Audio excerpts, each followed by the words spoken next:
So I'm advised that we have Rogers coverage tonight, but not on TV, only on web streaming. So if you're watching this on TV, it's already tomorrow, I think. Madam Clerk, the roll call. Councillor Vanderstelt. Present. Councillor Sless. Present. Councillor Martin. Here. Councillor Antosky. Here. Councillor Wall. Present. Councillor Van Tilborg. Present. Councillor Carpenter. Here. Mayor Davis. Councillor Utley. Here. Councillor Weaver. Present. Councillor McCreary. I'm here. Thanks, guys. Does anyone have a declaration of pecuniary interest tonight before we begin the proceedings? I see none. I'll remind committee that this is the point in time when we've made a procedural change, and I'm going to ask now about items to be separated. I'm going to point out, first of all, that we'll be separating 511 because it's the solid waste collection services, and we have a presentation and a decision to make that requires a choice.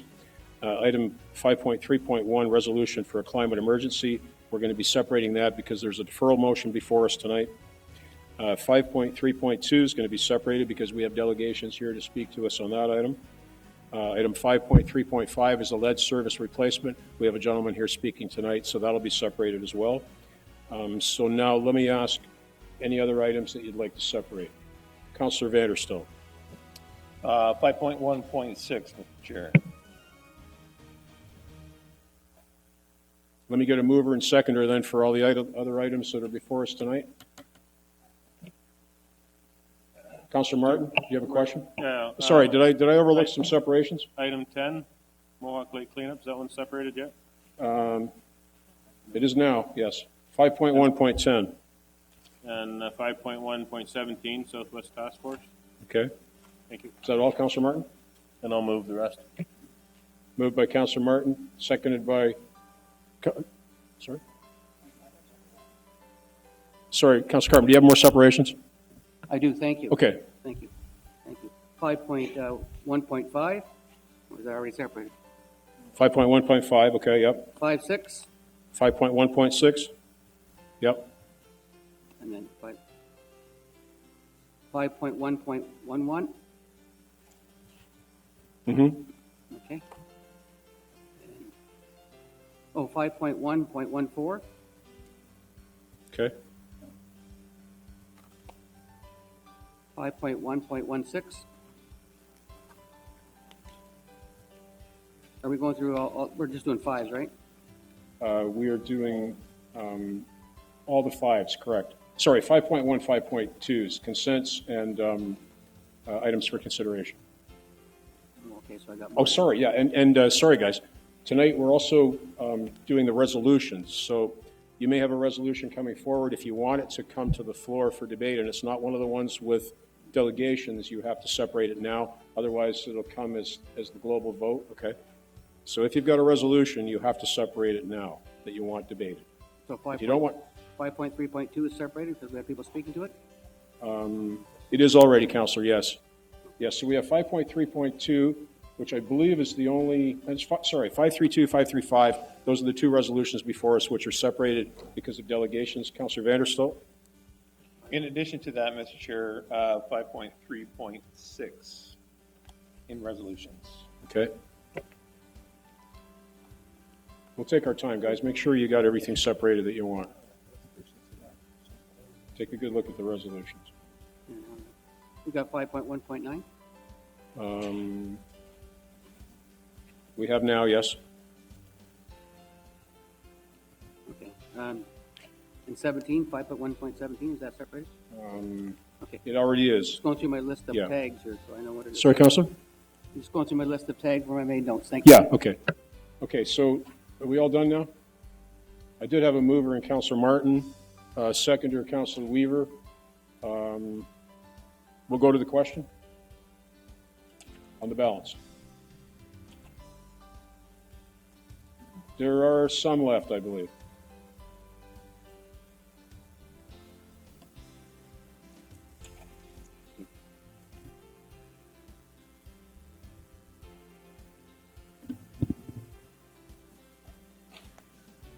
All items not separated for discussion purposes have been approved unanimously. Those carried at this time. Item 5.1.2, 2020-2027 landfill site operations contract tender award.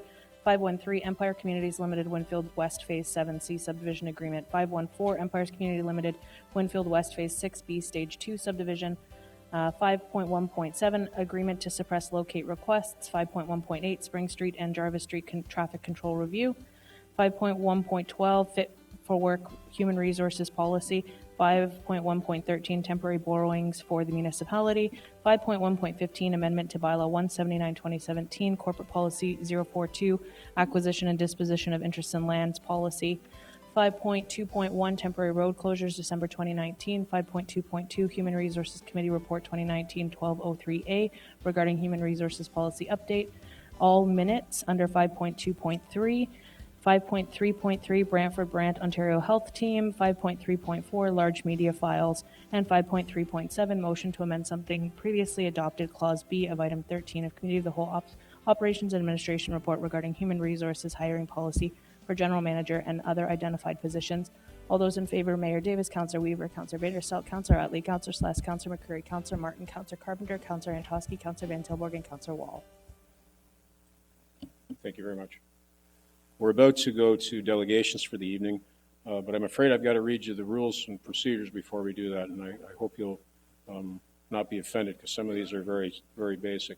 I trust none of you brought in signs or banners or anything tonight. If you did, you can't show them in public, okay? But I didn't see anybody carrying any in. You have to be polite and respectful in your addresses, those of you that are delegating. We use parliamentary language here, so decorum is very important to us. Direct your remarks to the chair. Please don't address your remarks to individual councillors. We've got to try and stay on topic tonight, so please try and address the issue before us and not things that are tertiary to the discussion. I would ask that you don't offer applause for your favorite councillors and boos for your unfavorite councillors. The gallery would please try and remain as calm as you can, okay? If you got phones, please turn them off right now so that we don't get disturbed. It's bad enough councillors leave theirs on. So now, we're going to go to delegation. Excuse me. We're going to go to delegations. First is John Van Bruggen. Did I say that right, John? Okay, come on down. You're going to be speaking on item 5.3.5. We already know your name, so just have a seat, push the button in the middle, and you can get started. You have 10 minutes, I believe, tonight. We have 6 delegations. 60 minutes divided by 6 is 10. So please go ahead when you're ready. Good evening, ladies and gentlemen. My name is John Van Bruggen. I'm here to speak on the lead pipe program. In the fall of 2017, I approached the Works Department regarding the lead pipe program for my place in Bruce Street. After receiving many letters from the city about checking my water, the water was high in lead content, so I decided in the spring I would change the lead pipe from the street to the house. The Works Department, they gave me the name of the contractor. They advised me Morley's Contracting because he'd done a number of jobs for the city. And so I approached him, and as, just backing up a little bit, the Works Department instructed me exactly what to do. They said that to contact the contractor, get a price, and then take it from there. So in the spring of 2018, I contacted the contractor, and he came down and he gave me a price of $1,850 to change the lead pipe from the house to the street. I said, okay, fine. So I said to him, I said, well, when are you going to start? He says, I have to get approval from the city first before I can dig into the ground. I said, okay. About 2 weeks later, he contacted me and said, I got to go ahead. He said, we're going to start digging the ground for the lead pipe program. I went in and paid Mr. Morley $1,850 prior to him digging. And so as far as I was concerned, everything was good. After the job was done, the city came down and inspected the property. Well, the hole was still up and before it was filled in. Anyway, everything was approved. So I came back with the bill to the city And they said, oh, we can't pay this because everything got changed. The 1st of March, we now pay the contractor. You don't pay the contractor. I said, well, I've already paid him. No, we pay him. You have to submit the bill to us. We approve it. I said, I already paid the bill. I said, it cost me another, the plumbing works. The total cost was about $3,500 on my end anyway. So anyway, they denied my request for the $1,000 grant. Plus, I had applied also for the loan for the water bill, which was a minimal charge at so much a month. So anyway, that was it. So since then, I've been fighting with the city about trying to get the $1,000. And I had one meeting with the city with at that time Alderman Newman. And then we sat down in the meeting downstairs, and they denied my request. So here I am today, ladies and gentlemen. The job was done. Because they changed the ruling the 1st of March, the city now pays the contractor because apparently some of the people weren't paying the contractor, and the job was done. But I paid the contractor ahead of time. So I'm stuck with the $1,000 plus my plumbing bill. And so I had to borrow the money to finish everything off. But basically, that's it, ladies and gentlemen. And I'm requesting a $1,000 grant. I don't hope to get any more than that, but I hope to at least get the $1,000 because it was available for people that had the rebate, for the change. So I guess that's it, ladies and gentlemen. That's. Like I said, I did not know that the change had taken place the first week in March. That was unknown to me. I didn't know about it. Thank you very much for coming tonight and for your presentation. We do have some questions if you'll just remain there. We've got some questions as well, okay? Yeah. Councillor Van Tilburg? Do you do any correspondence online? That was the other thing. That was the thing they said to me. I had to go online. And I don't have a computer, so I'm not online on anything. So would you say that your interaction with staff when you were asking Public Works on how to proceed, that was basically what you considered approval, or? Well, they said to get approval, I had to go online, okay, to get approval. And, apparently they changed that in the first week of March. And I didn't know about it. Okay. And the property, is it your own house? Or is it? It's my own house, yes. Okay. And Well, it's a rental property. but it's your house. It's my house. And you didn't know about doing this until the city contacted you. That's with right. the letter. I came in with the Right. bill. I So handed him the bill, and the lady said to me, well, we'll look after it. so your intent to do this was strictly because you had anticipated you were going to be following the program based on That's right, that's your correct. discussion with the city staff, being given the names of a contractor. That's correct. Paying the contractor. That's correct. And then when you came in, you didn't qualify. That's correct. Okay, that's kind of where I want to leave it. Yeah. But because I want to keep things as simple as possible so that our council can discuss this later. Okay. Councillor, thank you. Any other questions, folks? Then thank you, Mr. Van Brugge, for your presentation. We'll be going to do the rest of the delegations, then we'll be coming back and dealing with your item immediately, okay? Okay, thank you very much. Okay, folks, our next delegate is Ian Carson. Come on up, Ian.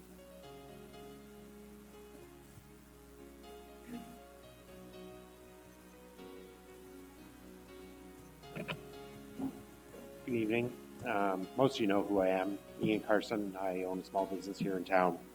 I'm an East Ward resident, and I'm here.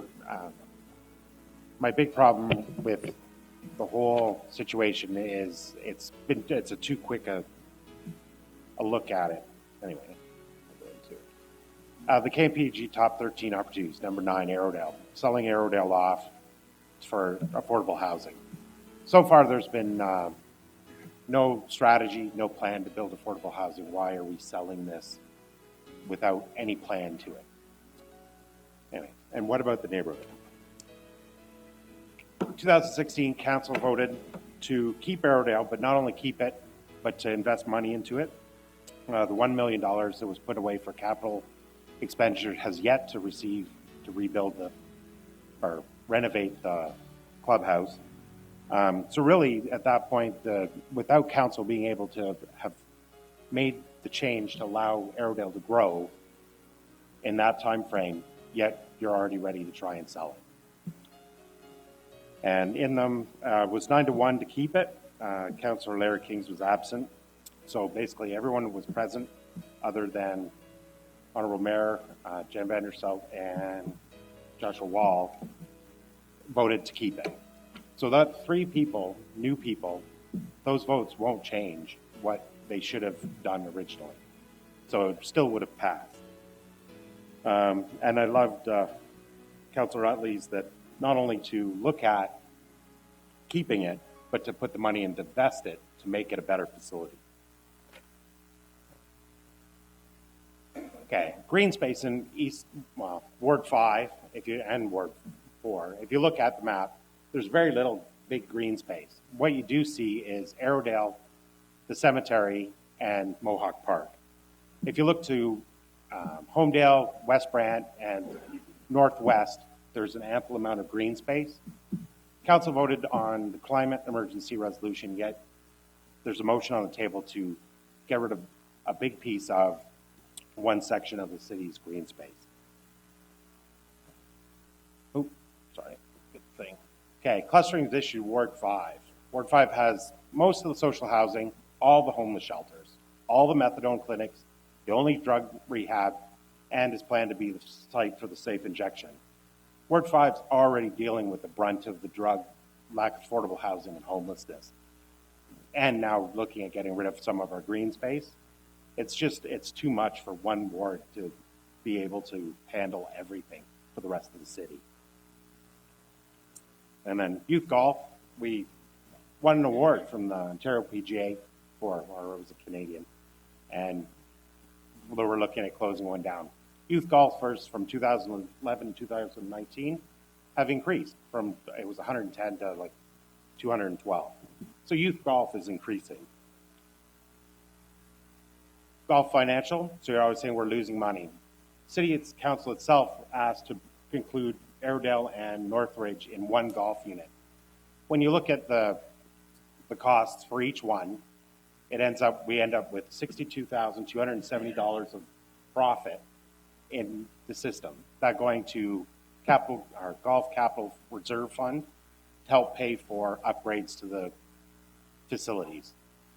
So Northridge members get to golf at Airedale for free when they want to. It's 1,000 rounds of golf last year to the tune of $30,000 in lost revenue to Airedale. Park staff encouraged to book Northridge for tournaments rather than Airedale. This keeps Northridge full, keeps it quite profitable. Problem is Airedale loses out on that. Northridge also borrows golf carts from the golf course or from Airedale to fill up for tournaments. Airedale doesn't receive any benefit out of it. So the accounting is not really designed for 2 separate golf courses. It's treated as one unit, but fixed costs tend to be added to a specific location. So you can't really treat one as losing money, one as gaining money, because they're treated as one entity. Okay, Airedale's Astro Time. It's been put forward. It's worth $21 million now. It was worth $7 million 3 years ago. That's a nice $13.7 million asset increase in value. If we wait 6 years, that's more than the $21 million it's worth right now. So not only will it still have a golf course, it's still that money is available to the city if needed. Okay, job losses if Airedale closes. 2 seasonal grass and turf people, 49,000. Just supervisor, seasonal, part-time seasonal supervisor, student food jobs, $151,000 of revenue coming into the city by staff salaries. So when you add that all up, it becomes much more than the value of the little bit of money they technically lose by the accounting. Golf memberships. So we got this information yesterday. Golf's up.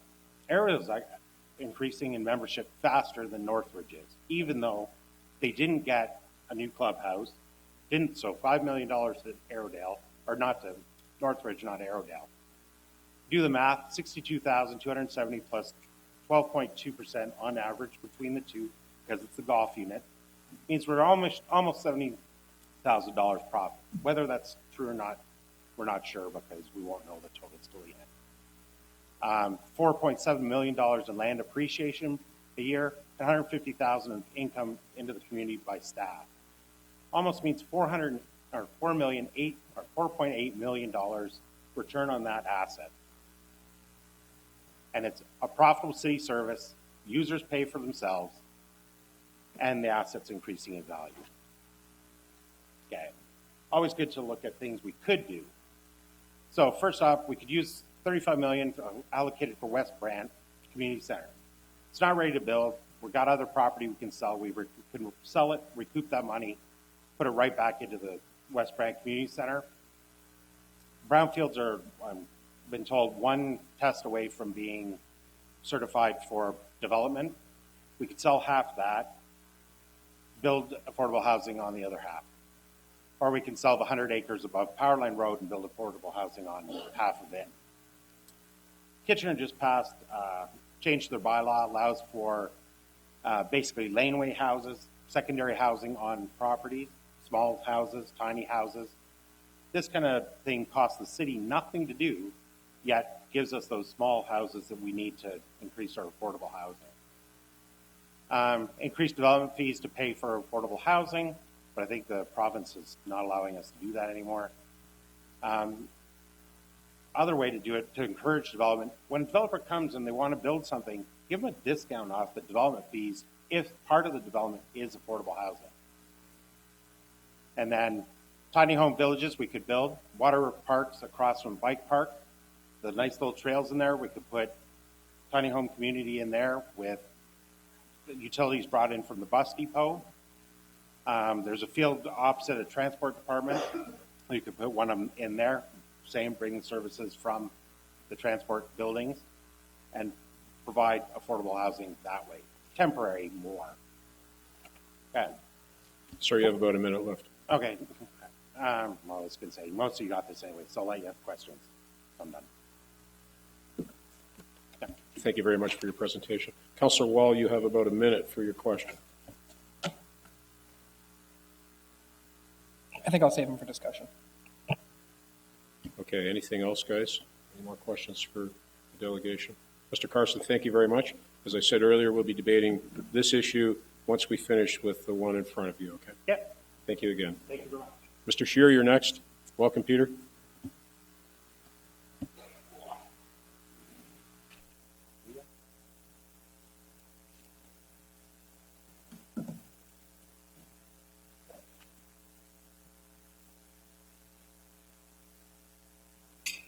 Make yourself at home. Don't be shy. Thank you. I have my friend Maria here. Sit down, sweetheart. She's a junior golfer at Airedale. Hello, Maria. Can you turn her mic on for her? I go in junior golfing. So why do you want to shut it down? And it's a great place for golfing and tobogganing. Thanks, sweetie. Thank you. That was excellent. Thank you. Thank you, Mr. McCreary. I unfortunately had lost my presentation on my computer today, so I'm going to have to wing the whole thing. So I'm going to give you notes that I've just read here. We're here again, probably 25 years that we've been arguing about or talking about Airedale Golf Course. It's been 25 years. And we don't understand why it always comes back to Airedale Golf. Whenever you need money, it always comes back to Airedale Golf. And when I've talked to a few of the counselors, and they said that we're not really going to put affordable housing, because that's the buzzwords now. We're not going to put affordable housing on the Airedale site. We're going to use the revenue to put it somewhere else. That's what I've been getting back at. So I think if you're going to do that, then let's sell Northridge. Like, Northridge has probably 4 times the acreage that Airedale has. So let's sell them both, if you want to do that, and probably get $150 million from Northridge. And these numbers that you guys are, or I should say, some of the councillors are saying $21 million for Airedale. I'm sure you could probably get $150 million for Northridge. So if you're going to sell those assets, then sell them, and we could probably get a couple $100 million for affordable housing, if that's what we really want. Affordable housing is not something that just happened yesterday. It's been around this table for a long time, and what have we done about it? When you had Shelters Lane, how much of the money that you sold for Shelters Lane did you put in for affordable housing? Zip, none. I'm trying to be, I understand that we need to do something about affordable housing, but selling something like this green asset that we have doesn't make any sense. The mayor has put forth a plan. He's put forth a task force to look at the affordable housing. And we haven't, I don't even know if they've had a meeting or not. I'm speaking out of turn here, but let them tell us what they think the city needs to do to accomplish this affordable housing. We're going to kill something that's a crown jewel of this city off the cuff before we've even talked about how we're going to do affordable housing. That doesn't make any sense to us. Golfers are golfers. I'm a golfer. But if you came to us and said, well, these are the reasons why we need to change this. This is the reason why we need to sell it. Because affordable housing is something that we need to address. I get that, and I think there's a lot of intelligent people in the community that would say, if you give me the information that says, yes, we should do that, then we would go sell Airedale. But every time we're not talking about Northridge, we're talking about Airedale. We're talking about probably the best green space in this city. Show me the numbers. Show us the numbers that make sense.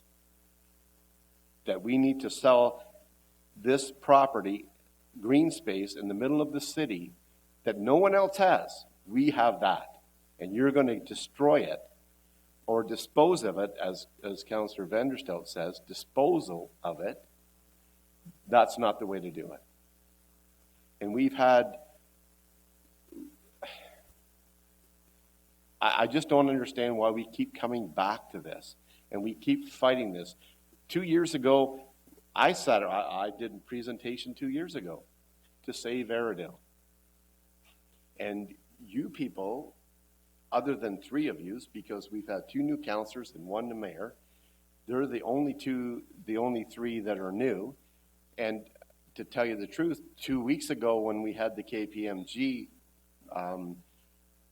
report here, 2 out of those 3 said they would vote for the amendment that Councillor Carpenter put on there to get rid of, to take Airedale off of the sheet, off of one of those. And now I guess people are saying, 2 years ago, did you lie to us that you were saying that we were just kidding about keeping Airedale, keeping golf operations in the city? Was that just, were you lying to us? Is that what you were saying to us? Because it's 2 years later and now we're back here again. After 25 years, we're back here again. I don't get it. Show us some empirical data that says we need to sell that property. And I'll be on board. If that's the only thing that you have to do is to sell Airedale for affordable housing or the homeless people, I'm on board with it. But you've not shown me that. You've not shown me that at all. And you've not shown all these people that are sitting in this gallery. Airedale is not the one you want to always attack. We have so much more. We have the Greenwich Street property that we spent millions of dollars to remediate, and you guys, you're not even looking at that. You're looking at a green space. We have Shelters Lane. When you guys sold Shelters Lane, did you put any of that money when you sold that property? Did you put any of that towards affordable housing? No. Zip. But we're always going to come back to the same low-hanging fruit, which is Airedale. And I'm sorry, it doesn't work. It's never going to work. And if you get rid of that green space, shame on you. And without all my other stuff, that's it. Pretty good job without notes, Peter. Thank you very much. I know, it's off the cuff. We have 2 minutes left. Councillor Wall, if you could take a minute of that, and Councillor Carpenter, you get the second minute. Thank you for coming out and asking these questions. You said this doesn't make sense to us. Who are you referring to? The city. Okay. So I want to ask you a question then. I'm a city councillor, and do you believe that councillors sitting around this table have easier access to information related to this than you do as a citizen? Yes. Okay, so knowing that we have access potentially to information that's more accessible to us than it is to you, do you believe, because I've been trying to follow this from the public side since it's been on the table, there seems to be a deliberate attempt to sabotage the information that's being distributed to the public by members of the public. So how, as a citizen, are you finding the truth? Because there's just blatant lies being shared on social media and amongst community members. And I mean, I have access to accurate information, and I'm having a hard time finding fact from truth. So when you say you're confused, you're not the only one, because there seems to be.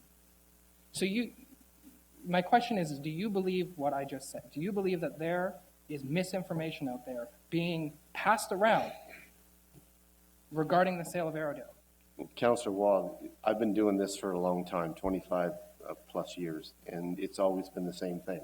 You guys know more than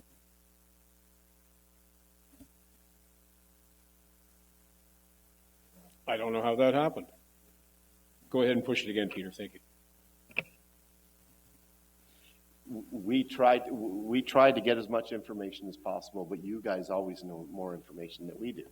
Mr. Scheer, thank you. Councillor, I'm going to go to Councillor Carpenter. Let him have a little bit of time on this, please. Councillor Carpenter, go ahead. If you can get off your phone. Somebody get that? Sorry, I just want to make sure the timing is fair. So It's probably me. Yeah. Peter, you ran in the last municipal election. Yes, I did. Ward 2. Yes. Did you hear any of your colleagues suggest in that campaign that they went to the voters at the door to say that they're going to be pushing forward to sell Airedale? Yes, obviously. No, did you have them say they were going to move forward to sell Airedale? No. So you didn't hear anybody campaign just 12 months ago or 14 months ago? No, that was always, we were going to keep golf. It was called golf operations. It wasn't called Airedale versus Northridge. And when the last council said they were going to keep Airedale and Northridge, you put money into it, reinvest, did you believe them? Today? No, did you believe them then? Yes, I believe them then. Thank you. Yes. Thanks, Peter. I mean, we've done this a lot. So, I mean, when you guys told us that you were going to keep golf operations, now you're saying it's Airedale against Northridge, which really isn't correct. We have a lot of people employees that work there, and we have a lot of seniors and children that we've just talked to that's part of their heritage. So this doesn't make any sense to any of us. Mr. Here we are again, 25 years again, fighting Airedale. Only Airedale, not Northridge, Airedale. Thank you for your presentation. You're welcome. We'll be coming to debate shortly. We're going to move on to the next individual, John Monet. Would you like to come forward, please? As I said to the other folks, you'll have 10 minutes. And the chair was a bit remiss in allowing some language that wasn't exactly parliamentary. Let me remind everybody to be parliamentary in your language. Please have a seat. I guess I could sit down, eh? You have to sit down, yes. I think much better on my feet, but okay. Okay, if you want, you can stand if you want. That's fine. No, it's okay. Okay. Yeah. Well, here I am again. And last time I spoke to members of council, I received an ovation. But I'm not so sure I will get an ovation tonight. I'm new to this. I was not aware of the controversy regarding the possible sale of Arrowdale. But my son, Paul, who alerted me to this, I believe, or rather I know, that, relatively speaking, Arrowdale benefits a rather small number of people. I believe there were 4,000 rounds of golf played last year at Arrowdale, which is not that great a number. Putting down affordable housing or any kind of housing will also benefit a relatively small number of people. I'm more concerned about the environmental impact. I'm convinced that the scientists are right, that if we want to do anything about the environment, we must plant trees, trees, trees, and more trees. In my view, Arrowdale must stay green. Northridge must stay green. If those properties cannot be continued as golf courses, then we should turn them into forests. And forests in Brantford and Arrowdale, pretty well damn smack in the center, benefit everyone. It won't benefit me. I won't be around to see the results. It will benefit your children and your grandchildren and your great-grandchildren. And this is what we should consider, that not, and I've only heard dollars and cents tonight, not what is in it for me, as I'm sure the developers, the builders, perhaps will speak about, but what is in it for our offspring, our children, grandchildren, great-grandchildren. If council remembers, I spoke about the train last Thursday. What I neglected then, there is another train. And that train is called action. And we all should be on that train. Let's think about the environment which benefits everybody in Brantford. What is green? Let's keep it green. Thank you. Thank you, John. Questions? Councillor Carpenter, you're first in the queue. Thank you. John, thank you for your donation to $10,000 for planting trees. No, I'm not here to be. I know. But I was at that presentation. I wanted to tell you that I didn't get in the photo op because I knew it was coming before us at council, and I just found that hard to do. You talked about protecting green space for our children and for protect the climate. Yeah. So you committed everyone to match the same challenge. Did you not at that event? Pardon? You wanted to commit other people to make the same kind of challenge of planting trees. Absolutely. To protect the environment. Absolutely. Yeah, I would, just as I like round numbers. I like 1, I like 10, I like 100. The 1 is 1% of my net worth. You have received that, more than that actually. The 10% is 10% of my estate, which will go for the purpose of planting trees. The 100% is that each $1 that a person donates for the purpose of planting trees goes toward planting trees. The whole infrastructure is already in place. Many charities, some only return pennies to the cause that they saying that they're supporting, and on and on. You got a charity, very worthwhile charities, but at the top of the charities there is this hierarchy, and the president of even Salvation Army, World Wildlife Fund, Red Cross, they earn hundreds of thousands of dollars. And that is money that does not go towards the cause.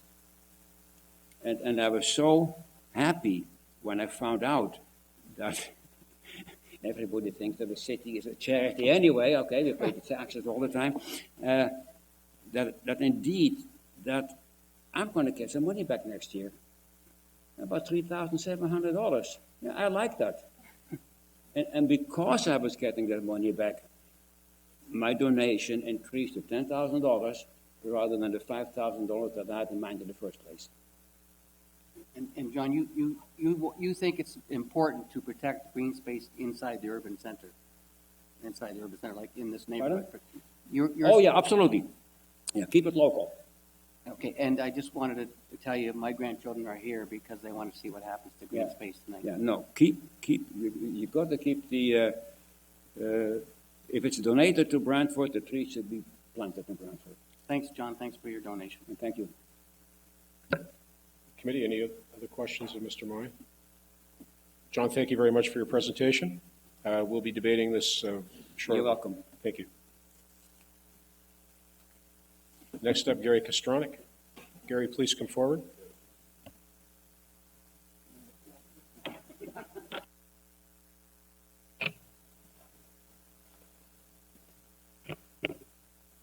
Good evening, Committee Chair, Mr. Mayor, and members of City Council.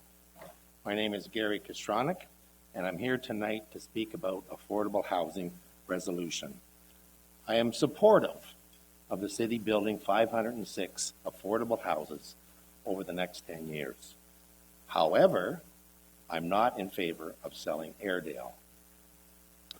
On October 22nd, 2019, and I think this is quoted in the resolution, Council voted to receive the Social Service Committee Report 2019-575, the 5-year review of the Housing Stability Plan. I'm emphasizing, a stability plan was received. And staff were directed to create a 10-year Brantford Brant Municipal Housing Master Plan. So we received a stability plan, but we directed staff to come back with a master plan. And that's due in Q2 2020. As of tonight, the city does not have a master housing plan.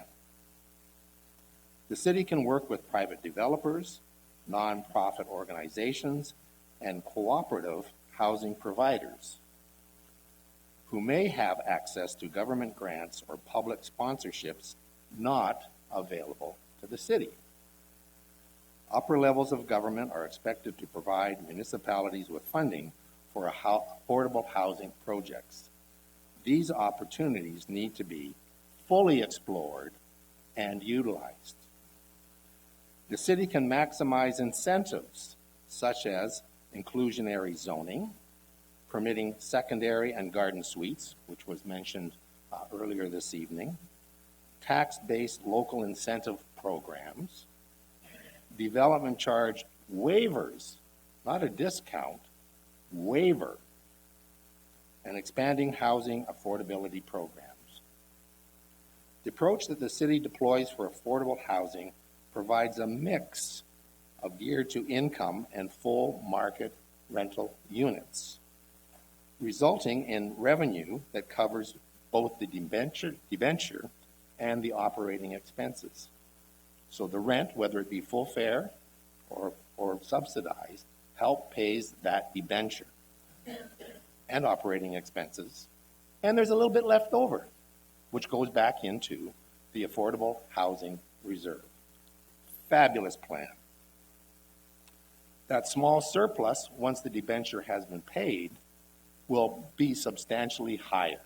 Just like when we had a mortgage when we were younger, we couldn't afford anything, but when that mortgage has finally been paid, we then had that money to use for other things or invest in other ways.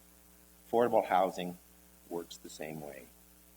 The KPMG service review lists 104 opportunities for the city to improve operational efficiencies.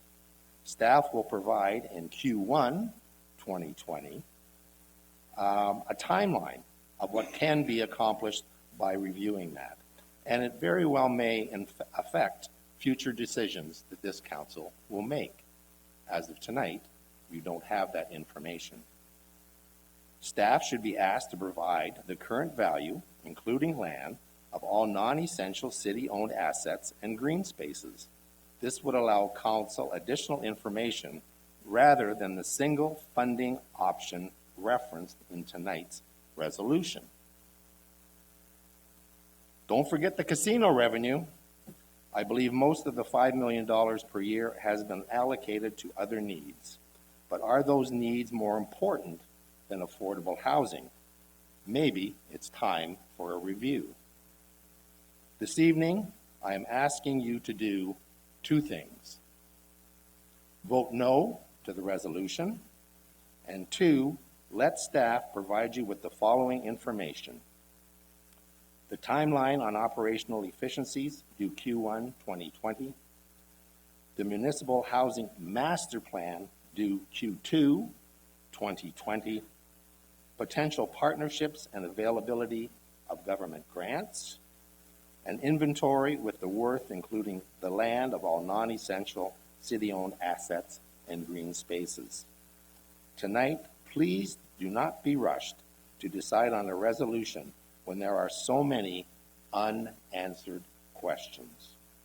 Look at all possible alternatives before selling a city-owned asset that the community values. Thank you. Gary, thank you very much for your presentation. Are there questions of the delegation, guys? Seeing none, thank you. We come now to our final delegation of the evening. And there's a gang of you to come up. You're all welcome to come up, or come up as you please. Rose Sicoli, Ray Petro, Don Lee, David D. Dominicus, and John Odie. And as I said to everybody else, you'll have 10 minutes, inclusive of questions. Please go ahead when you're ready, okay?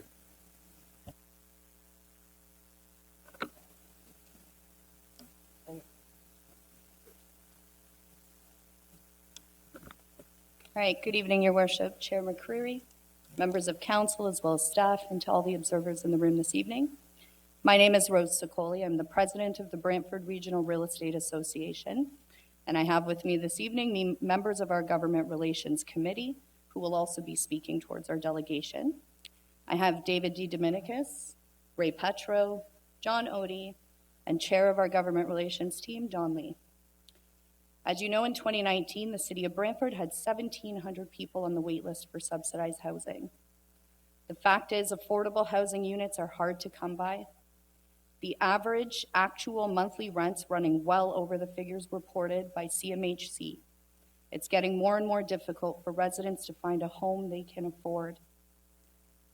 Housing is a basic human right. We have an 8 to 12 year wait list for subsidized housing. It's dangerous and unacceptable for the continued growth of our city. We have an opportunity, rather a responsibility here tonight to put a roof over the heads of over 500 families and people. As realtors in our community, we see firsthand how important it is to create a solution for our municipality's housing crisis while still continuing to foster the growth of public sector projects such as the West Brant Sports Complex to create a well-balanced and healthy community. We cannot trade one for another.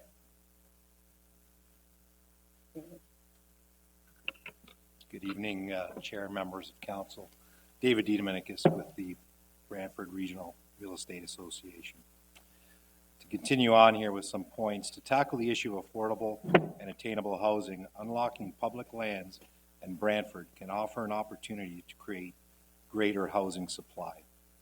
As realtors, we see the potential for growth in our beautiful community, but we also see the trouble first-time home buyers are encountering with the lack of inventory at the entry-level price point. As prices for detached homes in Brantford have inflated to an average of $435,638, more inventory could assist with a solution to attainable housing for potential purchasers. In addition to the huge benefits we stand to gain from increasing our supply of subsidized and affordable housing, the community will also benefit from new mid to high density infill development that will offer many families an opportunity to achieve the dream of home ownership. Good evening, Ray Petro. In Ontario, every one house purchase creates an average of $73,250 in expenditures generated over a 3-year period from the date of purchase. In 2018 alone, approximately 106,000 jobs were created as a result of home purchases in the province of Ontario. In 2018, we saw 190,000 housing transactions in this province. And here in Brantford, we saw over 1,554 transactions, 1,554. That is an average of 0.56 jobs per transaction. In Brantford, that means annually an approximate 870 jobs are created as a direct and indirect result of housing transactions. As realtors in Brantford, we see firsthand how the economic spin-off of a mid to high density infill project has a substantial positive effect on local services and businesses in our city. The 49-acre parcel of land in question, if sold, will lead to the generation of a large amount of annual property taxes once developed. This would be a big economic investment in the future of our city and for the residents of Brantford. Good evening, John Odie. As realtors in Brantford, we see the benefits that a new housing development can have on the house prices in the surrounding neighborhoods. Selling city-owned land will allow our municipality to save tax dollars related to costs associated with maintaining the land while also potentially addressing the housing crisis that Brantford is currently facing. These are funds that could be invested back into the housing sector and the families that need it. You, our City of Brantford Council, have set an aggressive target to build 506 affordable housing units over the next 10 years. However, the costs associated with that, in this case, are an approximate cost of $28 million, which through approving this initiative will largely offset the cost to move the project forward. Good evening. My name is Don Lee. There are several examples of where local governments have taken the same approach that we are discussing this evening and have been successful in utilizing city-owned properties to create affordable housing. Specifically, this can be seen in 2 cases involving properties located in Toronto that provide examples of how a municipality using city-owned lands to provide affordable housing has positively contributed to the overall growth of the surrounding neighborhoods. Ontario has the second highest share of households living in unaffordable housing in comparison to most of our other Canadian provinces, second to only British Columbia. We have an opportunity this evening to do our part to help with the affordable housing crisis we are facing in Brantford. With all of this taken into consideration, we ask our councillors today to vote in favor of the proposed solution to our housing affordability crisis. Thank you.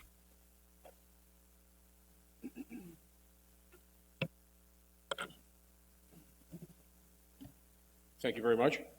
We do have some questions from members of committee. Councillor Van Tober, you're first. Then we have Councillor Carpenter. Anybody else? Okay, go ahead, please. Thank you for your presentation. It's very good. My question is, a lot of people are renting, and all the new homes that are built for rental units, there is no, well, basically it's like the rents can continue to rise. There's no rent controls. What do you think about that? Is that a good policy to have no rent controls on new homes, or is it a bad policy?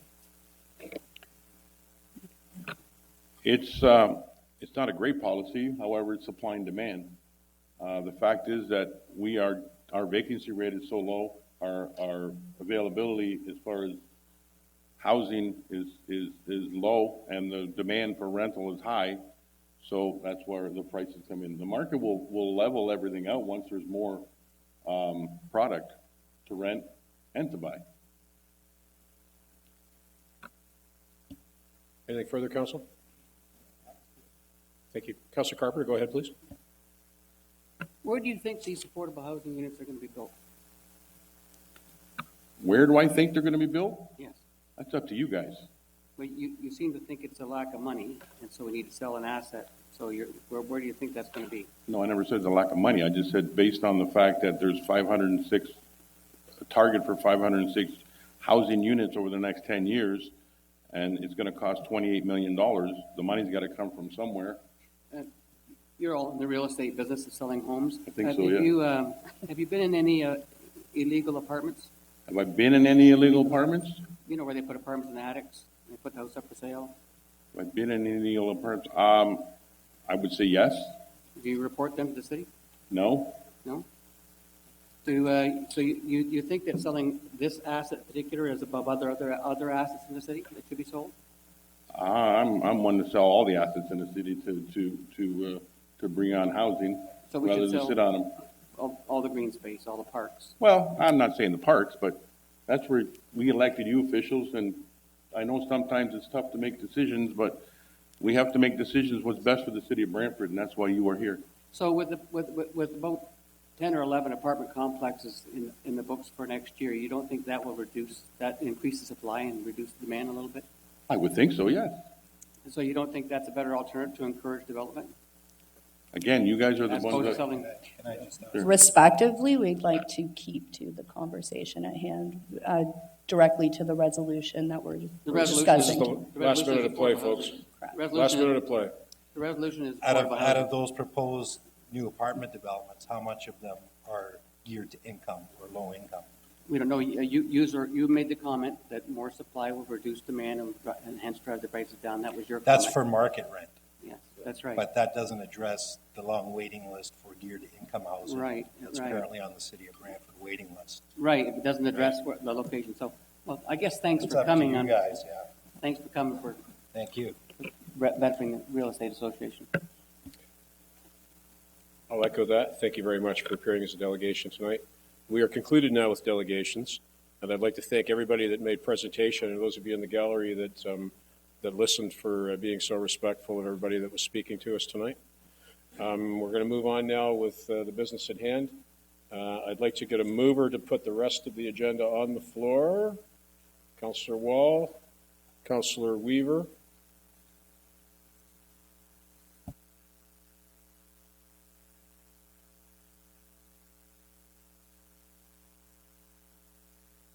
Okay, so the first item before us is going to be 5.3.5. Councillor Van Tilburg, that was your item originally. Do you wish to speak to this? I do, but I wish to keep it short. I think the constituent who came in, John Van Bruggen, said it very clear, and so I just, put it in a more concise terms.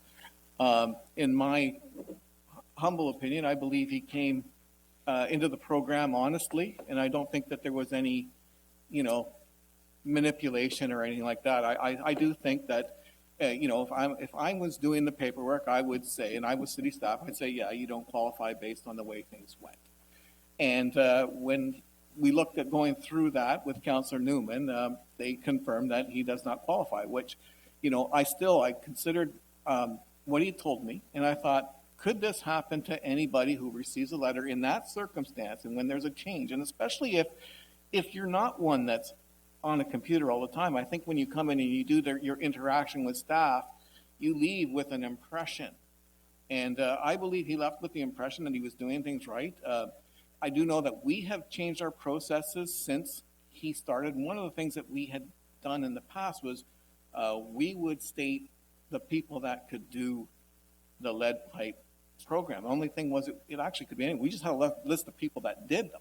And so they thought that, people that would do this would think that that was a city list and that was really just a contractor. And then they could have actually went to any contractor. So I believe with us giving him the list that he was doing this out of out of the right thing to do based on based on what he was seeing. He did his tests, he did his thing. I honestly believe he thought he was part of the lead pipe program. And so thinking of myself and that could possibly happen to me or anybody else. And it's not like I got a bunch of calls or people, and we have a lot of the lead pipe issue in the old ward. This one's one I just think, in my opinion, that he fell through the cracks. Staff don't have the ability to say, we're going to give you money because you don't qualify. That's not their job. Their job is to make guidelines and rules, and I would actually hope that they could present the program at some point in time to tell the public how it works. It's a great program what's available now, and I think everybody should get that done if they've tested for lead pipe. So I want to just leave this with the rest of the council here. You've heard it, and I would hope that you would follow me in supporting him. I'll do that. Yeah, you would support me in allowing him to have at least $1,000. He had applied for. He had under the impression that he had applied for the $1,000 and a loan. That's not on the table. It's just the grant itself. Councillor, thank you very much. Councillor Wall, you have the floor. Are there any staff members here that can answer questions regarding this? Right. Well, first I want to commend the resident for coming out and speaking against something that they don't believe is right. I mean, we need more people to come out, and I worry that there might be other people who run into hassles with this particular program. I've looked into it myself, and there is a lot of information available online, but as many of the councillors around this table represent a significantly aging population, there are going to be people who aren't going to use the internet. So I want to just address his concerns first. If a constituent of our city calls in for the lead pipe program, they're not obligated to go online to handle this. Through you, Mr. Chair, my name is Sylvie Conguera, Director of Environmental Services. No, they are not required to go through online. So how else can they do it? They can do it over the phone, or staff could fill in the application for them. They could come to City Hall, and so staff could sit and guide them through the filling of the application. So there are multiple ways can be done. Okay, thank you for that. And then I imagine, because this has been on our agenda now for a while, you guys are prepared for questions. So can you please tell me from staff's side what happened here? Through you, Mr. Chair, I think the main reason why the application was denied was our application process requires the application to be submitted and approved prior to commencement of the work. The reason why that's a council-approved program and that's being implemented, and the reason why the approval is required prior to starting the work is we want to make sure there is enough funding available so we can inform the resident that yes, the funding is available. And also that is the time for us to inform them when they install the line, they have to follow certain city standards, and the inspection needs to be done. So all these requirements we need to inform them. And again, there are a couple of other requirements about no debt with the city, taxes are current and things like that. So we require the applicant to get the approval prior to starting off the work. That's what got missed in this case. So what about the resident's statement that the process changed midway through? Is that valid? Through you, Mr. Chair, I think that is correct. The city used to pay the property owner. And the time of this application where contractors were complaining to city that they are not getting paid, so the process was changed around March of that time. So just because I believe in and have faith in staff, through this process of what's come to light today, do you believe that there's a way for us to improve the process so that this doesn't happen to future people? Through you, Mr. Chair, we do look at common sense in a way, but, if this is something we can apply and approve the funding. I think the fundamental reason here is that there are many grant applications the city has. So we don't want to waive the rules depending on each situation, and then, the council approved program gets diluted and becomes some other program. So that is the reason, and also getting approval is a process through which we inform the residents what the requirements are. So I understand in this case, why the resident is asking. So if council approves, the city, then council has the authority to approve the funding and to give it to the applicant. But getting the approval of their grant application before starting construction is a requirement that has to apply to all projects. Time? You have a minute left on the clock. Are you aware of any other situations like this from other constituents who may not know to contact their counselor to bring a motion to this council to have the rules waived for them? Are you aware of any other conflicts that have occurred? Through you, Mr. Chair, I'm not aware. So that's good news. And then just quickly, just because I think that this lead pipe program is an incredible program that we run, can you elaborate on, is this something that's unique to Brantford, or do other municipalities run a lead pipe loan/replacement/help program? Through you, Mr. Chair, Brantford is one of the one who started first, but I think that program, we started very early when the lead regulation came, but then after that, many municipalities like Guelph and many other municipalities have adopted. Whoops. Carry on. But each municipality has made their own version, so made it suitable for their own municipality. Thank you very much. Thank you. So Sylvia, I understand the need for the process, and I've actually been through this process as well, and I can imagine it being difficult if you're not online. And so you have to have all these things in place. Knowing now what's been done and the contractor that's been used, and would it have been approved had the process been, has it been inspected? Through you, Mr. Chair, yes, the installation was inspected. I thought so. We used the same contractor who knows what the city wants for this and stuff. So I do really believe that this is a case of falling through the cracks. It would have been approved. We do know that there's funding still in the grant program. So I think that it's the right thing for us to do to correct this. Councillor, thank you. Councillor Slass. Thank you, Mr. Mayor, or Mr. Acting Mayor, Chairman. I don't think anybody really did anything wrong here. I think staff have a set of rules and a set of criteria that they follow, and you go through a process, and they approve the grant, and that's how it works. On the other hand, you have a gentleman who thought he was following the process. In fact, he was, I think, when he started the process, and somewhere in between there, the process changed unbeknownst to him. So I don't think anybody's done anything wrong. I think the resident did the right thing, and I think staff have done the right thing. However, I think the fair thing is to approve the resolution. And I see staff shaking their head, because I think you would agree the fair thing to do would be to approve the, even though your rules and regulations that you work by do not allow that to happen. Yes, through you, Mr. Chair, yes. I mean, that's right. Right, okay. Thanks, Mr. Chairman. Thank you, Councillor. Councillor Martin, go ahead, please. Thank you, Mr. Chairman. Sylvie, does this program apply for rental properties? Through you, Mr. Chair, yes. Okay, because I thought I saw somewhere in a report we got that it didn't. Okay, so even though the property is rented, it still qualifies for this program? Through you, Mr. Chair, yes. So originally, when the program first started, rental properties were not eligible, but through planning department, there was a process created, public consultation was done. So through that process, council approved expanding the program to all properties. Okay, I wasn't aware of that change. Thank you. Yeah, so the only reason this was turned down is because he paid the contractor directly? Through you, Mr. Chair, the process requires the approval for the grant to be obtained by the resident before they start the work. So that's the step that got missed. Okay. So he thought he had that approval, but he hadn't had that approval yet. Is that the situation then?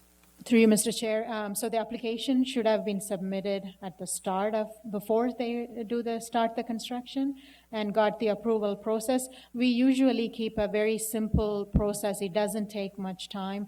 And the staff also help out in speeding up the process and things like that. So what we require the residents is to get the approval for the grant before they start the work. So that was not followed in this case. Okay, thank you. Counselor, thank you. Any further questions or comments, guys? Then we'll go to the vote.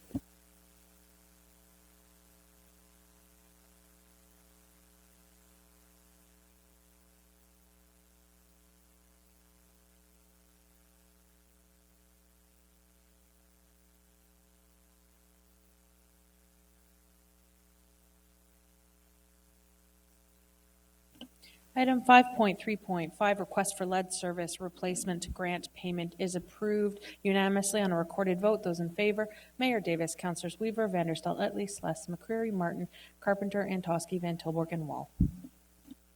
Thank you. We now go to the main event of the evening, which is item 5.3.2, affordable housing. Councilor Vanderstel, did you want to introduce that? Thank you, Mr. Chair. How would you like that introduced? With a mover and a seconder, or no, or what are we doing? It is moved and seconded. It's on You're the floor. sponsor. I thought I'd offer the opportunity to first speak. And would you prefer that I actually read this, or is just straight into discussion? It's your time to use as you wish, Councilor. Okay, thank you.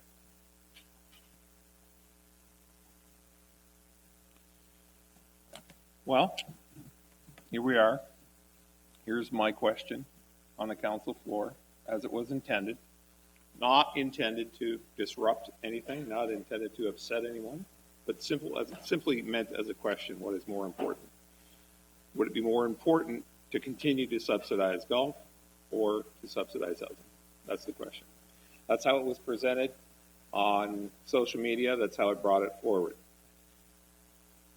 Interestingly enough, not all the facts are out there. I started this in August prior to the election. It was the KPMG report that brought it forward as a result of our first meeting. It was a question I've been asking since I ran for mayor, and found a lot of resonancy with people when I probably talked to about 21,000 people at that time, including the people from my ward. Fair-minded question. What are we doing? What are our priorities? Fast forward to January, and we sat around the table with all of council, and we talked about what our priorities truly are for the term. Among other things that we're dealing with currently, it was never mentioned. The name Arrowdale never came up as a priority then. It was never voted on. Then we talked about our priorities in a council setting in this room. We reviewed the results, which were fairly unevenly devised with sober concentration, and nothing was added. Nobody championed the cause of Airedale, and the buildings continued to stay in their condition. Then it went to council, and again, after a lot of sober reflection, we all read the agendas, we all take note of what's on the agenda, and we forward arguments about our perspective based on our constituents about what's on the agenda. And nothing came forward to save Airedale. Now, in the meantime, there's an awful lot of money and time and energies being spent on supporting Northridge. Now, I honestly did not want to rip the lid off of the golf box, but I had to. Because here's what happens in a council setting. We're presented with a budget during the estimates process. And it is, golf was since I think the golf board started the tradition, it was a wash. Zeros right across the board. There is no other budget line in the estimates process that has zeros everywhere. I don't know what that means. Normally, we're allowed to drill down into that line and find out what the cost is for each and every item. So, it caught my attention. Why I say that, why I'm bringing it forward, is when I did start ripping the lid off the golf box and I found out what the subsidies were, that's when I started digging a little bit deeper and doing some more research. And I'll bypass that because most of those numbers are all over social media. They're sometimes misconstrued. So my last number I came across was $3. If you chose not to walk the grounds of Airedale, and you chose to do the front 9 or the back 9 at Northridge, it would cost you $3 more a round as a non-member. It's not as if, through doing my research of all the other municipalities across Canada, that there were cities that were completely obliterating their golf departments. Some of them just took one course away. So when I look at the process that we're going through here now, we're not eliminating golf or golf operations from the city of Brantford. We're simply investing by our actions, by our words, by our deeds. We're investing in a course that has a future at Arrowdale. That is what we're doing. So why didn't we see any member of council, voting or not? By the way, I studied the entire vote history on this. Why have we never seen a member of council come forward and say, you know what, we really need to invest in Arrowdale now. So let's get it going. Let's get the 1.4 million. Let's spend it now. Let's get the design and the study done now. Why? Because the money is going to Northbridge. So what's the end result? We would end up with, unfortunately, I hate to tell you this, but we would end up with investing money into the clubhouse at Arrowdale. That's correct, if you had your way. The taxes would rise above $3,500 a year being generated from the clubhouse alone. That's what MPAC uses for its assessment. $3,500 a year is the taxes that Arrowdale pays to the city of Brantford, basically pays itself. Councilor? When would you like me to stop? About 20 seconds ago. I'll come back to you for a second opportunity. I'm sorry to interrupt. We're going to go to Councilor Antosky. Thank you, Mr. Chair. I'd like to start with a few questions of staff, if I could. Who's here? Mr. Hutchings will be answering. Oh, thanks, Brian. So we had a meeting about capital assets, and how many items did we bring up to possibly look at for possible sale? Can you restate? So capital assets, I'm trying to, what meeting you're talking about? We're talking about on the budget estimates meeting? Mm-hmm. We brought up. In June. In June. In June. Okay. June estimates. I'll have to ask Sorry, yeah. the treasurer that, because I wasn't here in June. I started in August. Was it like 15 or so? 15 to 20. So 15 to 20. Have any of those been looked at for this, other than just the Airedale, for this, for affordable housing? Mr. Brubacher, is that any of those of the 15, 20 been looked at? Chair. Yes, we're in the process of looking at all of those assets. Some of them have been put on the market. Some of them have actually sold, and some of the proceeds have actually gone towards the Affordable Housing Reserve Fund. And this is maybe a social services question. If we had all the money today for the 506 units in 10 years, do we have the capacity or the capability or the space to build these right now?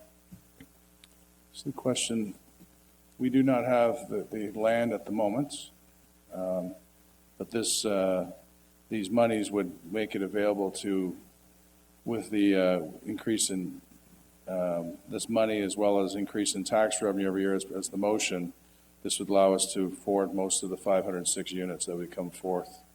But we do not have the land or the sites specifically laid out at this point in time. Or operational capacity probably at this point. What other rec assets, whether it be outside like parks or community centers or any rec assets, generate profit?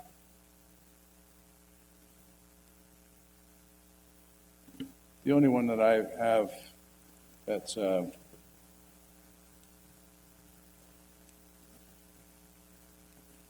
that I have on file here is the Steve Brown Sports Complex. That's 16,000. The rest of them are a deficit situation. Right. So our community centers don't make money, but they're a good service for our baseball diamonds, or a good service for our residents, etc. Yes, the others are a deficit situation. Thank you. So it's interesting to me that we are again focusing on one specific asset. And the other question is, I'm hearing numbers all over the place in terms of the value of the land. I don't know if we've had an appraisal done. I've heard anything from 10 million, or I think I heard a really low number, 6 or 7 million, up to 30 million. Have we had an appraisal, or where are we getting the numbers from? We have not had an official appraisal done on the land. We're using on what we know as the acreage, what acres sell within the city. And what we supplied was a rough estimate on that, so at about $400,000 to $500,000 an acre at 49 acres. And yes, it was about $22.5 million. Thank you. Okay. I agree with a lot of the things that our delegations have said. We've got a task force that's set up for this. And I do understand the need and the urgency for the affordable housing. But moving too quickly on something can cause just as much of a problem. We haven't investigated all of those things that are coming forward in the KPMG plan, and we haven't fully investigated this. So I think that we need to have more information, and I'll leave it at that. I might come back, Mr. Chair. Councillor, thank you very much. Councillor Wall. The last time this came up, I made a bold statement. I stand by my statement that nobody elected me to do what I think. I believe that I was elected to do what the people I represent think. I'm torn because I represent a very diverse ward. For the last couple of weeks, I've been doing public engagement, which is Councillor, let me ask you to pause for a second. I asked earlier if folks would turn their phones off. If your phone's still active, would you mind dealing with that now, please? Thank you, Chair. I pride myself on my public engagement. So today, instead of asking questions, as I've asked all my questions to staff, I've done my background research as a citizen of this community, as a councillor. I made a public call out in the various different groups on social media, through my email, by phone, to constituents at the grocery store, groups of people just at tables at Tim Hortons. I love to know what the community thinks so I can say what they think. So these questions may not all entirely be in order, and they may not entirely be based on what I know. These are the questions that I was able to take directly from private citizens about the sale of Arrowdale. And I did provide this list to staff prior to the meeting today. So the first question from a constituent: how direct is the line from this sale to building affordable housing? Thank you, Mr. Chair. I don't understand what this phrase, how direct is the line? What does that mean? If we sell Arrowdale, the money that comes from the sale of Arrowdale, what is the connection between that and affordable housing? Well, the connection is we would allow that to be put in reserve account for affordable housing, 22.5, plus there's another $31 million in development charges. It would also be calculated on this property, as well as the $3 million in increased taxes. That would be put in reserve, and then when lands came up to develop the 50 units a year over the next 10 years, that would be used to co-finance. It wouldn't be, we're also looking for federal and provincial fundings as well, but it would be there to use for those over the next 10 years. Thank you. The next question. With the price the city is supposedly getting for the land, I don't see the buyer building anything affordable. Is the land intended to be used to build affordable housing? The land... Councillor, that's not in this resolution. It's not spoken to. Okay. I'd feel better if there was a direct commitment to use the funds from the sale to build housing. That is the intent, so that question is answered. How come the city hasn't considered turning empty box stores into affordable housing for the homeless? Councillor, let me answer that. We don't own those stores. Thank you. I'd like to know if the city takes a loss with this property. It's on the actual budget 2018, the actual results, there was a deficit of $104,476. How many people are employed at Arrowdale? 10.5, with most of them being seasonal to that institution. We keep talking about selling Arrowdale. How about Northridge? The property's larger and would command more dollars. Councillor, let me answer again that that's not part of the resolution. I mean, sorry, respectfully, if we're considering selling one golf course, why would we not consider selling the other? Are you proposing an amendment, Councillor? Nope. I'm asking a question a constituent sent me. Okay. Go ahead, Mr. Hatch. Tonight, this was a notice of motion. This is now a resolution. Staff have not prepared a report on this matter, and the resolution talks about Arrowdale. I can't really speak to Northridge. But should a councillor so wish, we could theoretically sell anything the city owns with enough notice and motion, etc. Yes. Thank you. And with 6 votes, Councillor. Of course. I never understand when we have so many vacant buildings and empty lots all over the city, why do we target green space? Councillor, again, let me give you the response to that we're not in ownership positions on most of the properties that probably the question refers to. Is there any mention of how affordable these lodgings will be? These properties, as part of the report of October 2nd, we'll be looking at our rent geared income as well as economic affordable market rents within those as well. How much tax does Airedale pay? I believe Councillor Vanderstel just mentioned it's $3,500. I've got the number $3,376, so it's about $124 difference. And that amount versus the revenue for the potential homes on the site? Revenue, I just mentioned earlier, we roughly calculate that would be about $3 million in property taxes, which the resolution calls for So to can be. you compare those two amounts directly? Just remind me. $3,376 is what I have, we pay for property taxes, and roughly $3 million we would get for new housing. Am I out of time? I interjected. It's okay. Is there no city encouragement for vacant lots to be made into something other than vacant lots?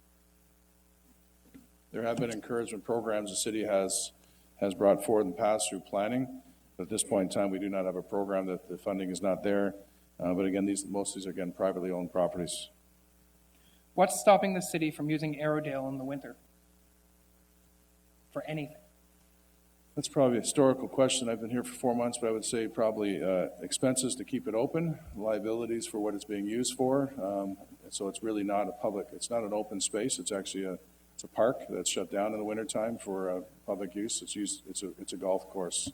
So we could look at those, but staff, when I talk to them, have not found opportunities for anything to break even or use over the course of the wintertime. Time, Councillor. One more question. Okay, one more question. This is the final one. Would the city consider severing rezoning the land along Gray Street on Airedale for mid-density development? That will be, as part of the sale process, that'll be part of the process for planning and part of our new official plan process over the next 10 months. So to the delegates that are here and to the constituents who sent me questions, thank you. Those are your answers. Thank you, Councillor. Councillor Weaver, you're next. Thank you, Mr. Chair. I had a list of talking points, but I received and then it was forwarded to the rest of council a letter from Becca McEllen, and I'm going to use my speaking opportunity to read this. So, the urgent case of immediate action on affordable housing. There are no villains in this story. Wednesday, December 4th, 2019, will become a prolific moment in Brantford's collective memory. That day, we found ourselves on the wrong side of the desperation line. Most of you heard the story of the man who painstakingly built a home for himself with skids, tarps, and plexiglass. The homeless man fixed his situation by building himself a home, complete with a front porch, windows, and a sloped roof. Inside his home were all his worldly possessions. Unfortunately, the land on which he built his home was not his. His home, nestled in the center of the Welcome Love encampment, rested on what was either city-owned land or private property. Despite there being entirely valid reasons for the Welcome Love encampment to be torn down, this story appeals to our humanity as citizens in ways none of us could have expected. As police and bylaw officers edged in, the man knew there would be no saving his home that he had spent so many weeks building. Heartbroken and frustrated, beyond measure, he set it on fire and held his flag in the air as he watched it burn. Of course, it wasn't safe. Of course, it wasn't a great judgment call. But desperation isn't always reasonable. His cry as his home burned tells us something important. Even a ramshacked tarp and skid shack has more of a home to this man than a shelter ever could be. We had his own space, a place to call home, a place to call his own, and a measure of dignity at having found a way. What we as a community have asked our brothers and sisters like him is to give up their homes they have procured and ask them to take a step backwards in their stability. And for what? To get them a brick and mortar home. No, because we do not have brick and mortar homes to offer them. Many of our homeless peers have made it clear that a home is their deepest desire. That a tent by the creek with autonomy, even in the dead of winter, is preferable to a shelter that can never be a home. We have full-blown housing crisis on our hands. It isn't our fault, but it is our problem. It is a matter of shame for all of us that affordable housing waitlist has reached 12 years. We may take no pride in the figure of such gross inadequacy. To amplify my point, I need to share what the last decade plus of work I have done with the vulnerable sector has demonstrated. Crisis is profound, destabilizing, it is toxic, it promotes the human need to survive and chokes off our human capacity to thrive. The greater and more prolonged a person lives in crisis, the more catastrophic its impact. Crisis has the power to activate mental illness that otherwise may never have taken hold. It depletes our goals and aspirations until our dreams max out at just making it through another day. And it sometimes even disintegrates. And a despair so consuming takes over that it doesn't matter if we live or die. We see it in the opioid crisis every day. That the risk of another hit of fentanyl isn't much of a risk at all if you're living another day doesn't really matter anymore to you. Homelessness is one of the most powerful crisis-induced problems a human can encounter. It destabilizes power, is the same category of negative impact as the loss of a child, the death of a spouse, or living through a war. Our homelessness friends are drowning in crisis, and instead of pulling them out of the water, we are taking away their flotation devices to offer them goggles and blame them for not taking swimming lessons as they choke and sputter. I have been told to be ready to field the questions, but why aren't they here? Why aren't people from the vulnerable sector here to defend their needs? I would wager that they are not here because they do not believe anyone cares whether they self-advocate or not. In addition to the toxicity of crisis limiting the capacity to manage such an intimidating endeavor in the first place. Even when I've been told to expect pitchforks at the conversation, that seems to pit a putting green against human life. I'm sure Arrowdale has a positive role in the community. Folks, it's fenced off green Councillor, space. pause for a second, please. Please respect the speaker. Remember at the outset I asked folks not to demonstrate. Please, go ahead, Councillor Weaver. Its fenced off green space has been of no benefit to myself nor my children, but I understand that some of you care deeply about its existence for reasons that I hope put the needs of the community at the center. Whether it is sold or not is not my concern, but the lives of the people I have grown to love and care for absolutely are. My appeal is this: do not underestimate the severity of the impact that the housing crisis will have on Brantford as an organism. The same principles of crisis that apply to individuals also apply to groups.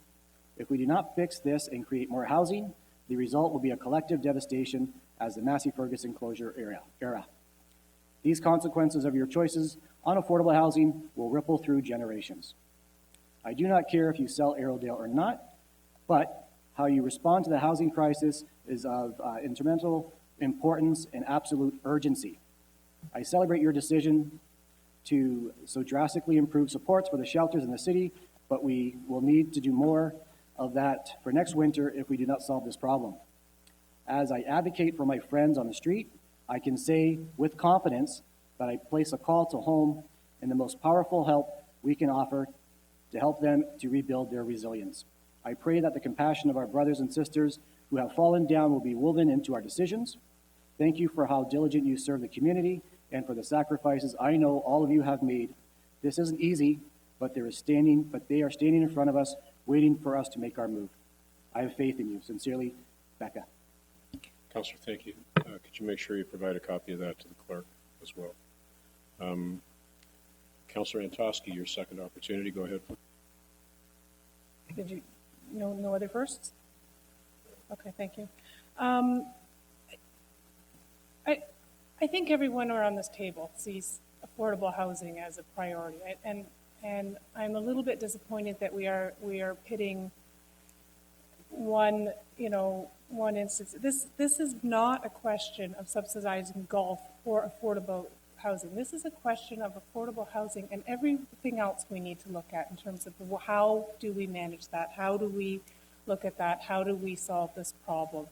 And we're pitting Airedale against Northridge, we're pitting councillors against councillors, we're pitting citizens against citizens, and I'm really disappointed that this is where it's come to. We need to focus on what I believe we all truly believe needs to have the attention, and I don't think that there's a single councillor around here that doesn't care for our vulnerable citizens or for the citizens that need this affordable housing. So I just want to put that out there because I know that there's a lot of anger on social media, and even here we get heated.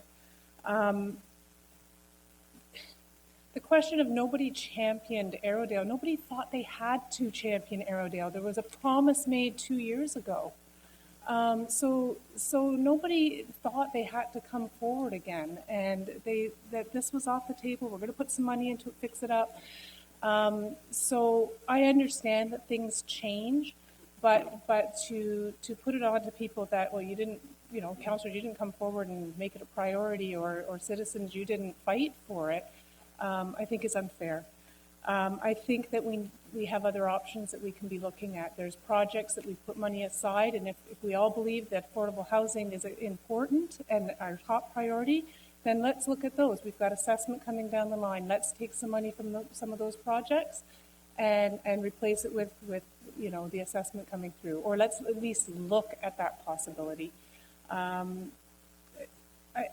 think I understand where this is coming from, and I understand the need, but I think we're being a little short-sighted here, and I think that we need to investigate more of the options and be more fulsome, and we still have more information coming back to us. We had a very full KPMG report given to us, and staff is looking at that. So to only bring one piece forward from that and say, let's move on this one we don't have all the information from, but we'll wait for all the information for all the others.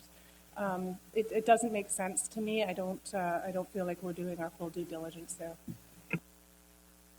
Councillor, thank you. I'll go to Councillor Van Tilburg now. I just want to say that when you're in this chair, you never stop learning, and we should never stop listening.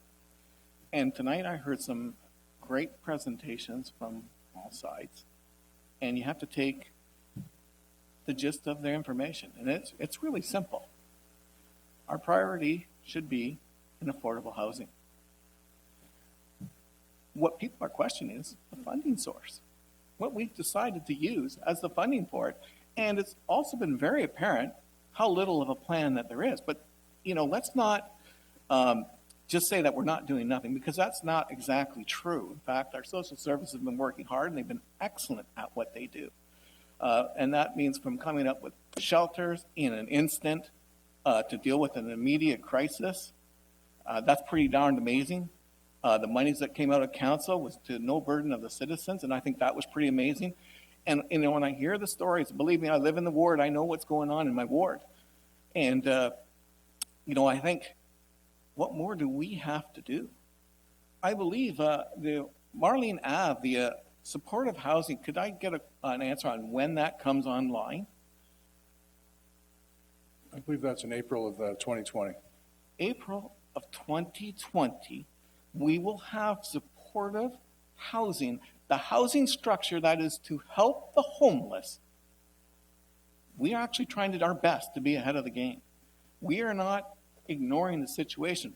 And when we try to make this work, we have to say, where do we find the money from? And right now, and so when I listen to the participants, and I want to kind of apologize because I laughed, and the laugh was the irony of a community saying, please don't sell my recreational asset, it's what we have, to a new community saying, please don't stop the recreational asset that you're going to build in our ward, it's very needed to the new subdivisions. And so really what we've got to look at is how we fund our monies. What are all of our assets, our capital assets, things that aren't disruptive to the community, to the things that people like?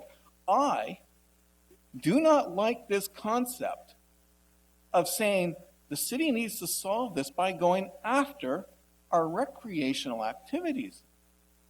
That somehow bocce ball and tennis and baseball and all these things that reside upon land and parkland.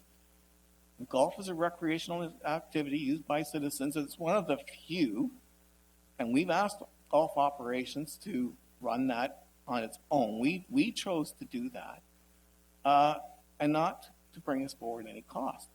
And I have no questions about that. I think they've done an amazing job. They've done what we've asked them to do. So really what we're looking for, it's not what golf is doing. It's not about the people that are using it. It's that this council needs to look at fully alternatives to find this affordable housing solution. We really do. It is wrong to suggest that a community, particularly one that doesn't have a lot of assets between the two wards of Ward 4 and 5, get part of the golf operations removed from them. Get that asset removed from the community. Like when I look at what happens in Ward 5, and it gets mentioned again, and I got to tell you, people who don't know, the homes next to the golf course are in Ward 5. The golf course is in Ward 4. But I mean, the community looks at it as a whole. And they look at it as their asset. And what they're saying to me, you're a $100 million corporation. And the only thing that you can find is what I've saved for and paid taxes into all my life so that I could retire, get out there with my friends and get some exercise, and you're going to take that away from me. And look, that may happen.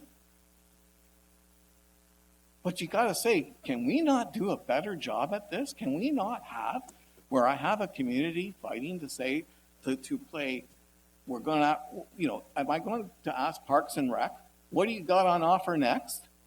This is not the way to be doing it. We need that affordable housing. We do have capital assets. I think I'm sitting in one that might go up for sale. Who knows? Do we need 2 city halls at the moment? I mean, my gosh, look at the monies there. There are other ways to look at this, but we're dealing with the resolution at hand, and I hold no one to blame for that. I think it's high time we had affordable housing front and center, so I actually appreciate this conversation. Councillor, thank you very much. Mayor Davis, you're next. Thank you, Chair. So 1 year ago, I was just a simple little lawyer who ran for public office. And being a lawyer, I thought I knew everything, as most lawyers tend to think. Then I was elected mayor, and I quickly realized that I pretty much knew nothing about a lot, and especially about the housing crisis in our community. And I want to explain how this impacted on me and where I come at this problem. So, I assumed office. I'm given the list of problems we have. I'm told we've got a 10-year waiting list for subsidized housing for those that are single, that if you're part of a family, it's up to 2 years on the waiting list. And it's not affordable housing. This is the subsidized housing for those who are on ODSP around Ontario Works. So also a growing problem with people living in tent cities, growing almost by the month. So I began to realize that in my mind, I could see there was a problem. The data was there, but in my mind, I was able to process it, but it didn't really impact me and the way I think and my heart until I began to hear the stories and the pleas for help. And these are all true stories, I'm telling you. From someone I will call Dan, who's not his real name. He told me, Mayor Davis, I have 2 very young children. I desperately need a place. I've been homeless for over a year now. I've been on the housing waiting list for the same amount of time. I'm a struggling single father. I do not want to lose my kids. They are my world. I've lived in Brantford for many years, and I've never asked for the city's help until now. An email amongst many I received from someone I'll call Donna, who said to me, Mayor Davis, I'm writing to you on behalf of Betty, not a real name, in hope that you can help. Betty's a single stay-at-home mom with 6 children. She's on social assistance. She's being evicted from her home. She found a place to rent, but at the 11th hour, the deal fell through. She has spoken to her workers, and they have said their hands are tied. They cannot help. Her current landlord's anxious to have her removed. There have been complaints from a new neighbor about her children making noise. This poor girl is stressed to the max. At the end of this month, we'll be on the streets with babies in the dead of winter. And those are read from emails I've received amongst many. It's happening, ever increasing. And so as a mayor, how can I not be moved by these heartbreaking stories, right? And so I can tell you there are many other Dans and Bettys because of the housing crisis we have in our community. And don't fool yourself. It is a crisis. There's the affordability crisis for those that want to buy. The more desperate crisis is those that need subsidized housing. And you know, these numbers are real. The waiting lists are real. There's real people involved. So when I hear that, and I tend to be a can-do sort of person, I want to solve the problem. And you know what? Social services, they brought forward a resolution to us, a plan. And that plan was subject to a lot of debate at social services. Unfortunately, not a lot of that publicized. And a lot of detailed financial analysis. The core of the plan is, as many have said, 506 units over 10 years. And that's not going to solve the problem. That just begins to solve the problem of the subsidized waiting lists. And it's an interesting plan, and it's more than just a theoretical plan. It's actually very detailed with a detailed business plan to it. In any event, I might have to go for a second go around. But there is a detailed plan, but the key is to make it work, there's got to be $28 million.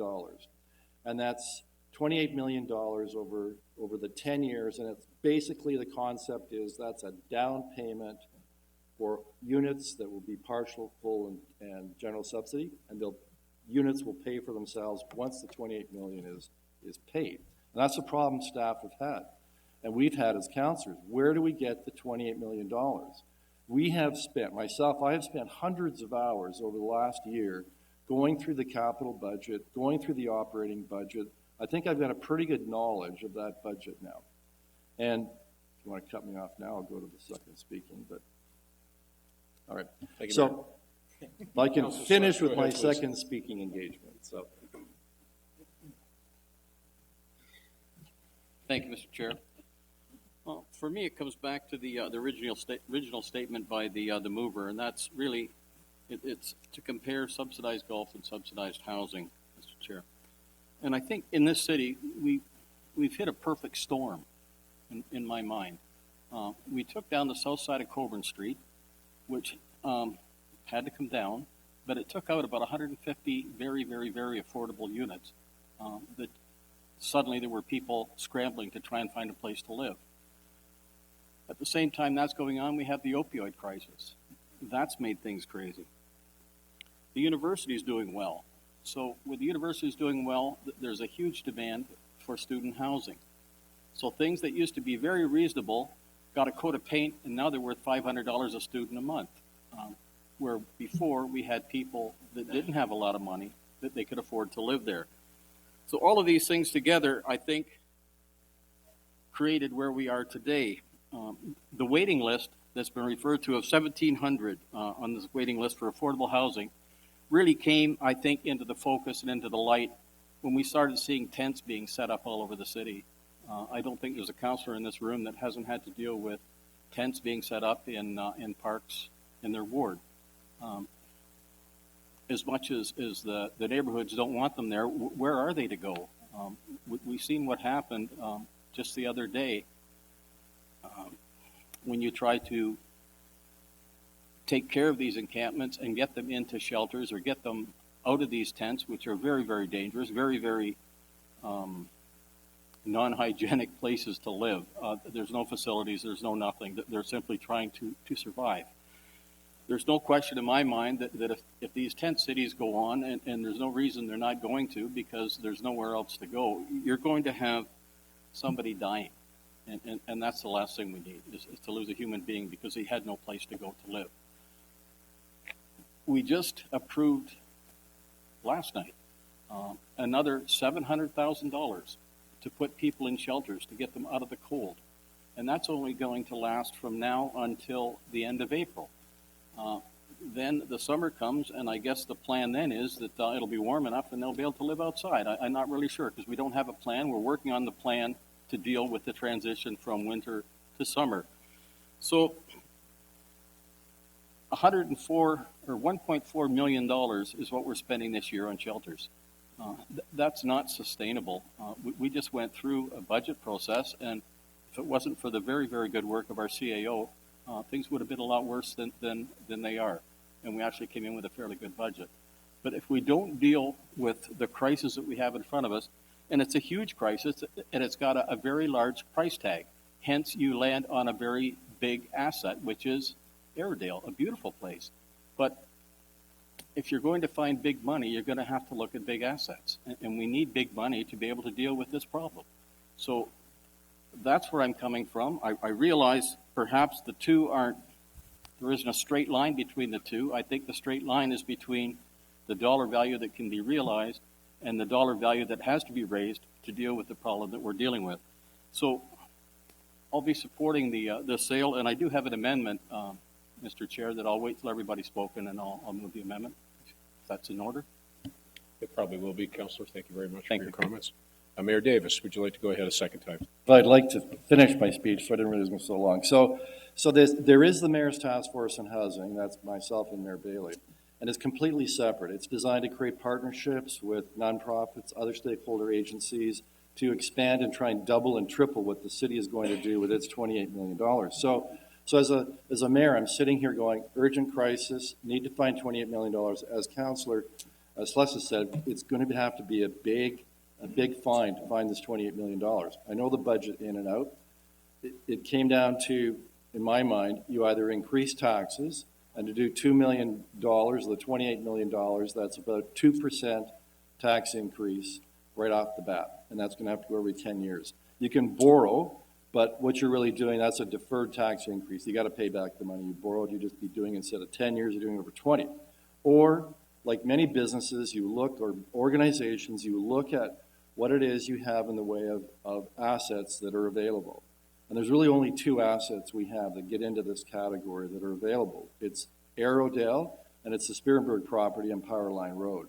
I took a hard look at that. The problem with the Powerline Road property is we're going to have 30,000 people living up there within the next 10, 15 years. That land's going to have to be used for, I'm sure, schools, community centers.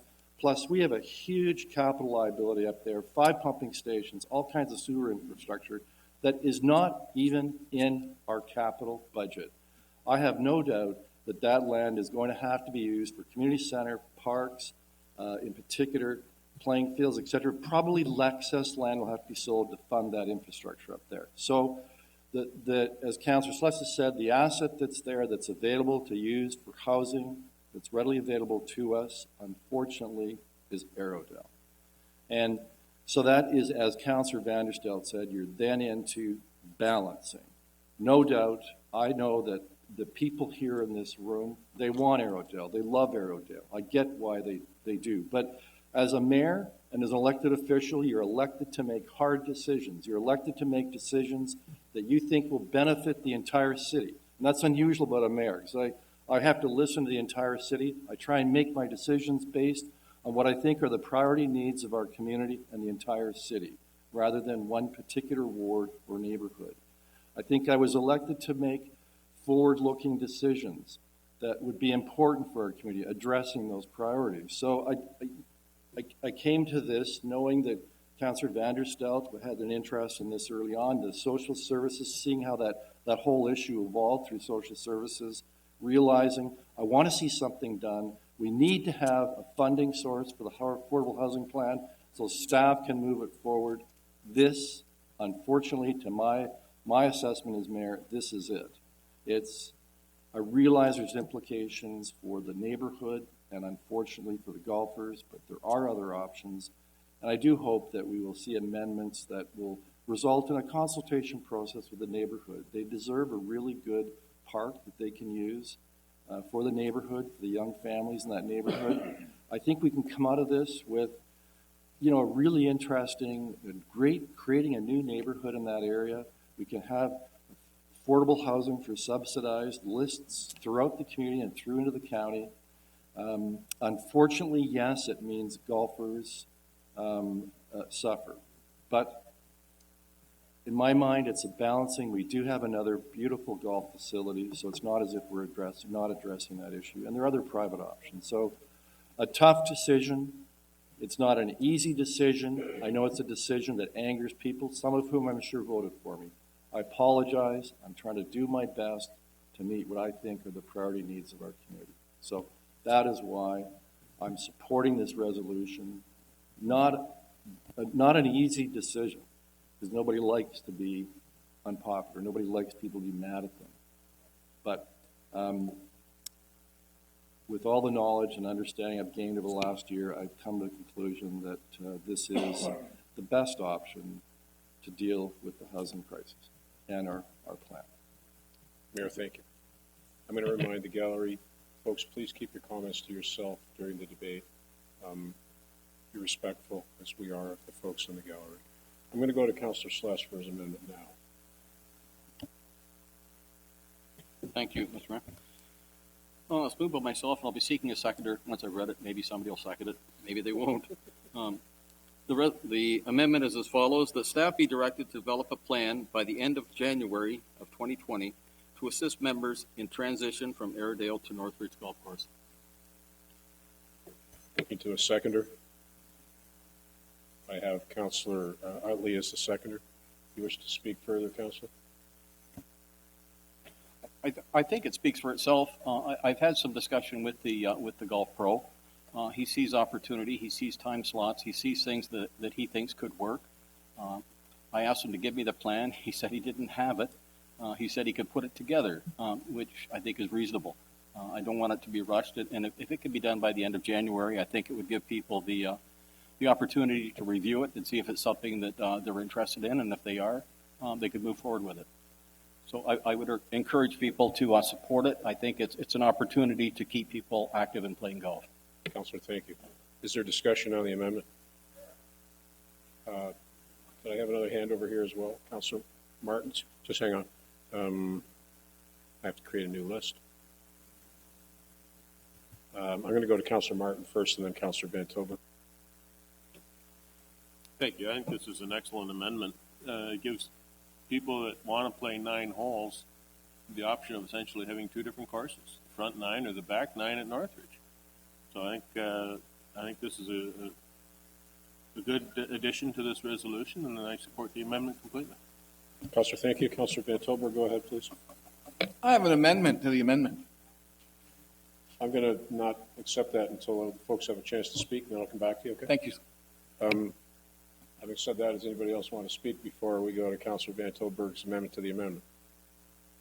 And thank you, Councillor Van Tilburg, for really creating a difficult list-making process for me. Go ahead, please.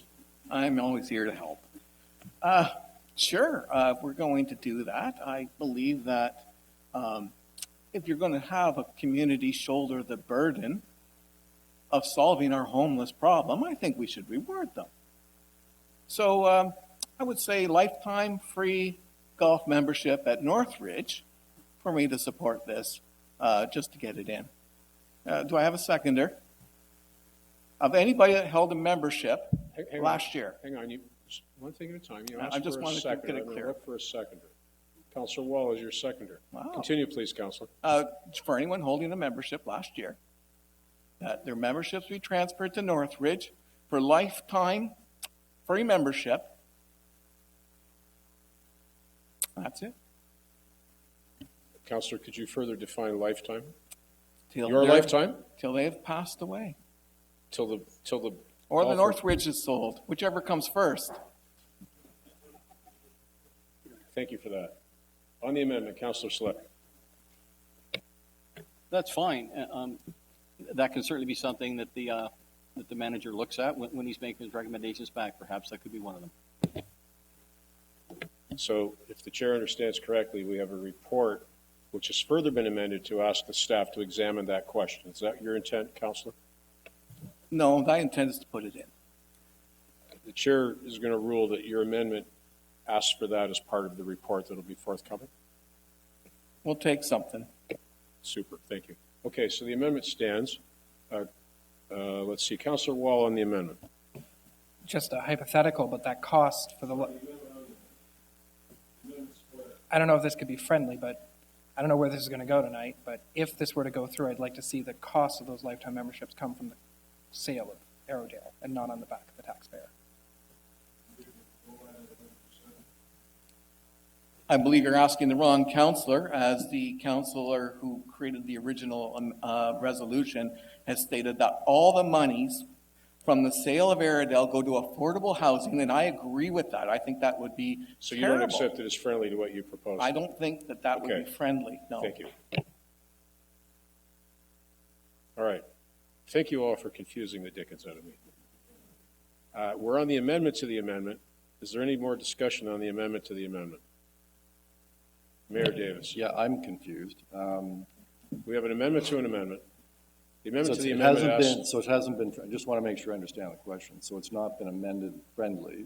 Correct. Okay. An And amendment what to the amendment. exactly? The amendment to the amendment cites a desire to have staff report back on making free lifetime memberships for folks transiting from Arrowdale to Northridge.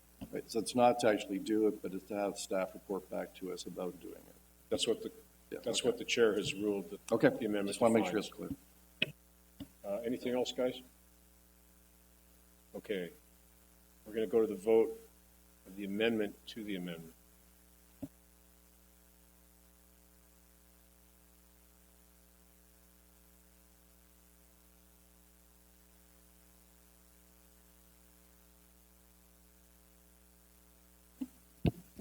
The amendment to the amendment for item 5.3.2 for affordable housing is approved on a recorded vote of 8-3. Those in favor, Councillors Weaver, Vanderstelt, Sless, McCreary, Martin, Antosky, Van Tilburg, Wall. Those against, Councillor Carpenter, Councillor Utley, and Mayor Davis. Okay, we're now back to debate on the amendment as amended. Councillor Weaver, go ahead, please. This isn't a discussion point, but I actually voted against that. But So could we reflect the correction to the vote for Councillor Weaver? thank you very much. So Councillor Weaver voted against that. Okay. Amendment as amended. Discussion. What?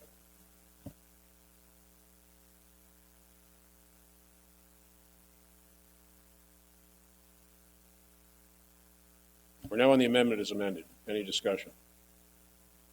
We'll go to the vote on the amendment as amended then. This is not the final resolution. This is just strictly Councillor Sless' amendment. This is the amendment as amended. Thank you. Yes. There'll be further discussion on the resolution as amended as amended.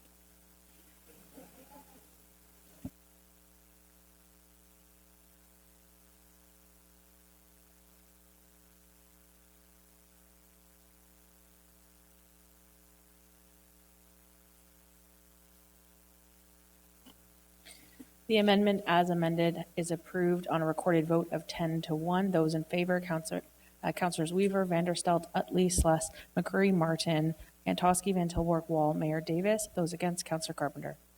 Okay, we're back to discussion on the original resolution as amended by an amendment. Councillor Wall, you're in the queue next.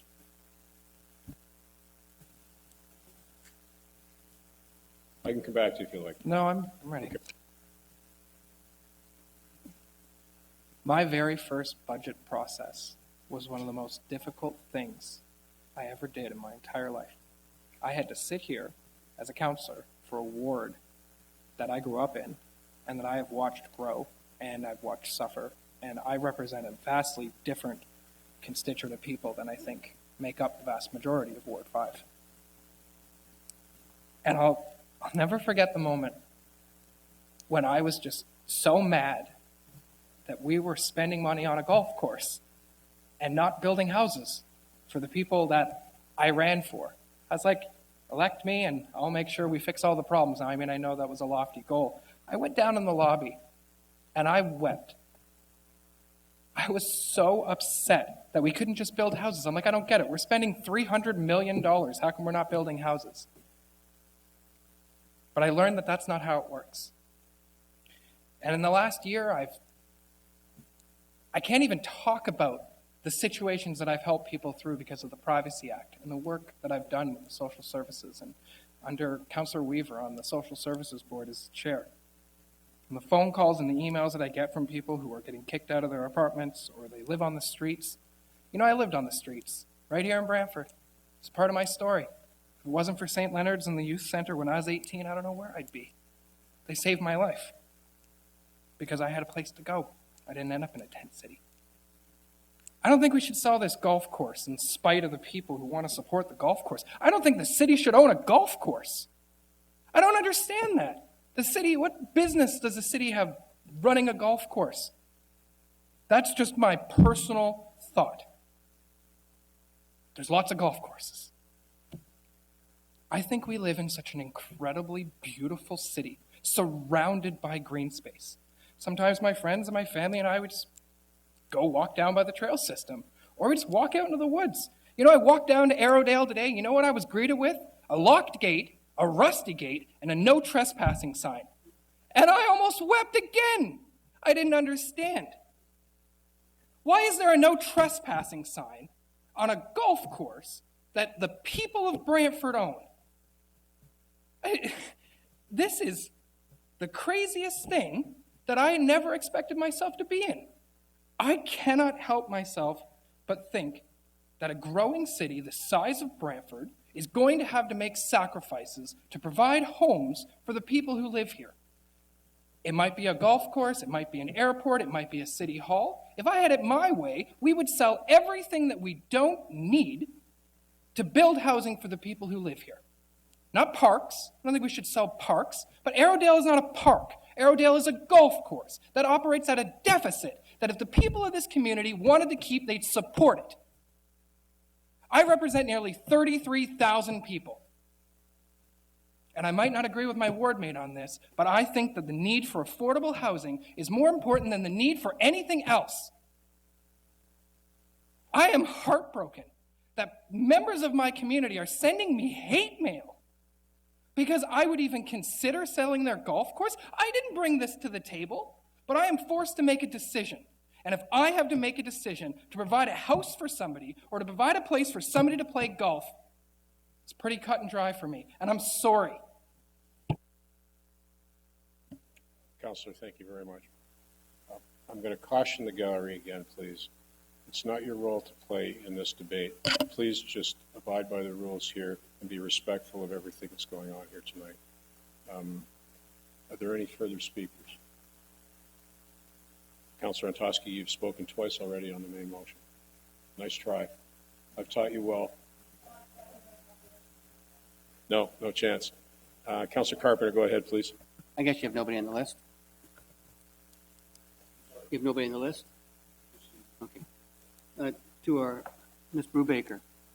We sold property down at Shutters Lane. How much did we get for that property?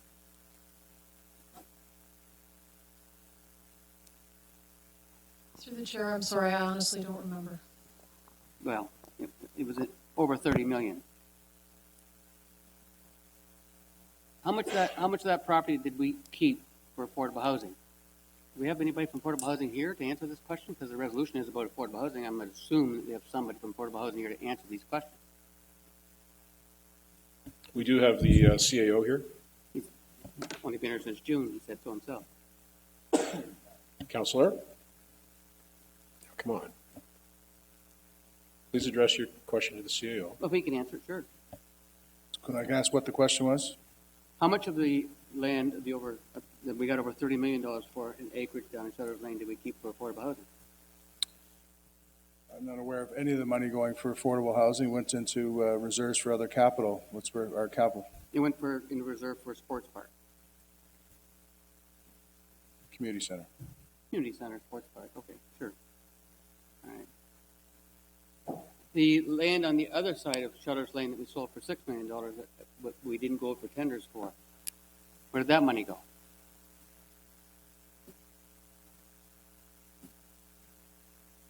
I'm just checking to see if the treasurer can answer that question. It went into the same fund. Councillor, could you repeat it? I think Kathy was out of the room briefly. The land that we sold on the far side of Shutters Lane for $6 million, what fund did it go into? Well, it went into the Sports Center Reserve Fund, where it went. So we sold all this land on Shutters Lane. We have 11 acres at John Noble Home that could still be developed for affordable housing. that 100 acres on Squareberg Farm that can be developed for housing. We just sold a bunch of land in Canberra. I moved the motion to put that in the affordable housing account. I didn't see anybody else doing that. You know, one of the councillors said to me, and he's smiling over there, thinks it's funny, that why didn't you protect Airedale? Well, you know, as the ward councillor for the area, I'm going to apologize to all the people here and all the people in East Ward. I'm sorry.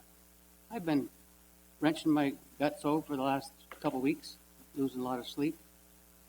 And I have been really since the beginning of this council, because I've had this gnawing thought that council's going to try and sell Airedale. But no, they kept saying, no, we're not, it's 2022. We're going to do that rebuild for Airedale.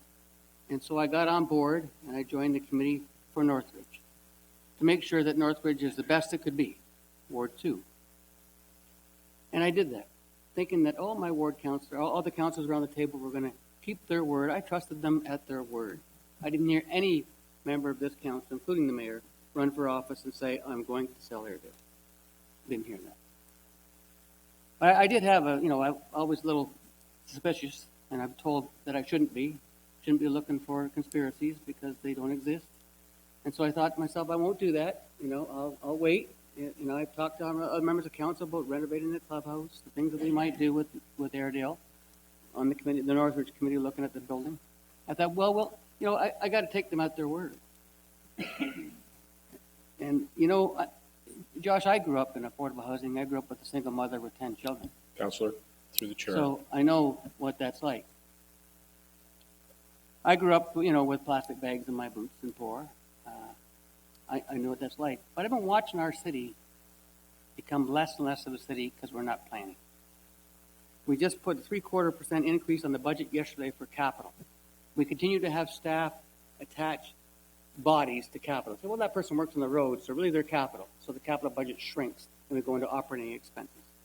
And we don't have enough money for affordable housing. We keep selling land off without thinking about where's affordable housing need. Where's the housing department telling us that we need to keep some of that land? Haven't seen it. So, Councillor, let me just interrupt for a second. Let me just reset the clock and you can carry on. What does that mean? Oh, I'll come back. I'll come back. Oh, I do have a little bit of time. So you're not resetting the clock. What is it? I'll come back.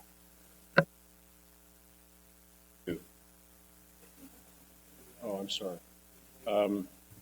Councillor Wall. I believe I was addressed directly, and I have an opportunity for a rebuttal. My name is Joshua, and I'm a counselor. I'm your peer.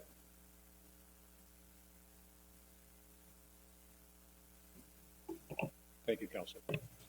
Chair, can I raise a point of personal privilege? I think we're supposed to be sticking to debating the merits of the issue itself, not personalities and individual motivations.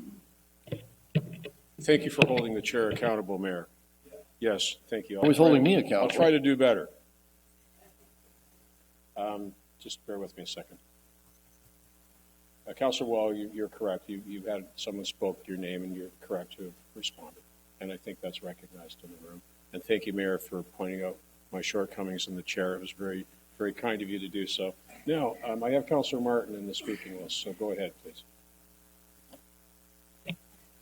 Thank you, Mr. Chairman. Some of the delegations tonight talked about, and a lot of the emails that I've received talked about council promising 2-3 years ago, whichever it was, to keep Airedale.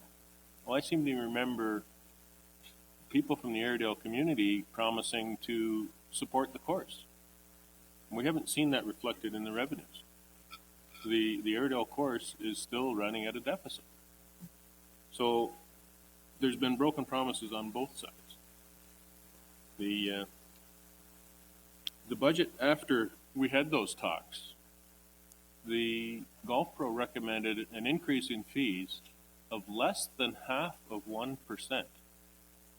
So I asked at the time, how is golf ever going to become revenue neutral if you're raising the fees less than inflation?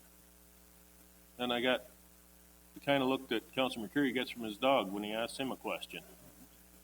So it's not surprising that we're back in this position again, because the initial problem has not been dealt with. Airedale still runs at a deficit. And there was a resolution in this council years ago asking for golf, the airport, and the farmers market to bring back business plans to get to revenue neutrality. And only one of the three was able to do that. So, and it's currently providing income to the city. So with that, that's how Airedale first got on our radar as a property to be sold, because it came to light that we were subsidizing golf through that process, and we continue to subsidize golf, even though it was asked a long time ago for them to come up with a plan to become revenue neutral. And when they bring in an increase of less than 0.5%, there really isn't the drive, the commitment by staff to meet what council had asked. So that's why this is back on the table again. We need the money for affordable housing. This is a property that operates at a deficit. Yes, there are other sports facilities that operate at a deficit. Hockey arenas provide ice time for minor sports, for the children. You want us to take away a facility from children in order to keep subsidizing golf? I don't think that's what the community wants. So I think the resolution is appropriate, and I'll be supporting it. Councillor, thank you. Sir, you're not eligible to speak. No, you may not, sir. Sorry. I would ask that the gallery remain quiet, please. Be respectful of the speakers in here, as everyone was when the delegates spoke earlier, okay? I'm sorry? I thought so. Okay. Are there any other speakers? You've gone twice. Nice try. Councillor Carpenter, did you want to go again? Yeah, you have. I have you down as spoken twice. Spoken to the amendment to the amendment, and twice on the main motion. I don't believe so. Councillor Carpenter? I'm asking your opinion. He's only spoken once for the main motion. Okay, I'll accept that. My apologies, Councillor. Go ahead. Thank you, Chair. I know it's been a lot of discussion and multiple resolutions. You know, I know what you want, what wants to be done. We want to go and say, Airedale loses money, lots of money from it, and we solve a problem, big sale. I mean, it's easy, simple messaging, and that's just unfortunately not the case. But what is the case is that, yeah, Airedale is worth some money. That's about the only fact. And I think it's wrong. Our golf operations has been amazing. They've turned golf around. They've done a great job. And I just think it's an awful shame that we have counselors here suggesting that they've been failing, and they haven't. They've been actually very successful. And golf operations has made money, and that operations budget has not costed the taxpayer a nickel. And all of that would be irrelevant regardless, even if they were making money, because it would be marginal, tens of thousands, 50,000, whatever. It's probably the only recreational facility that we have that actually breaks even or makes money. It's the only one. And the other ones bleed. But we're okay with that. So let's just put it to what it is. You see a chunk of land and you want it. And that's all it is. And you got the community in an area saying, we would prefer you not do that. And I would also prefer we not do that, and that we approach it a different way.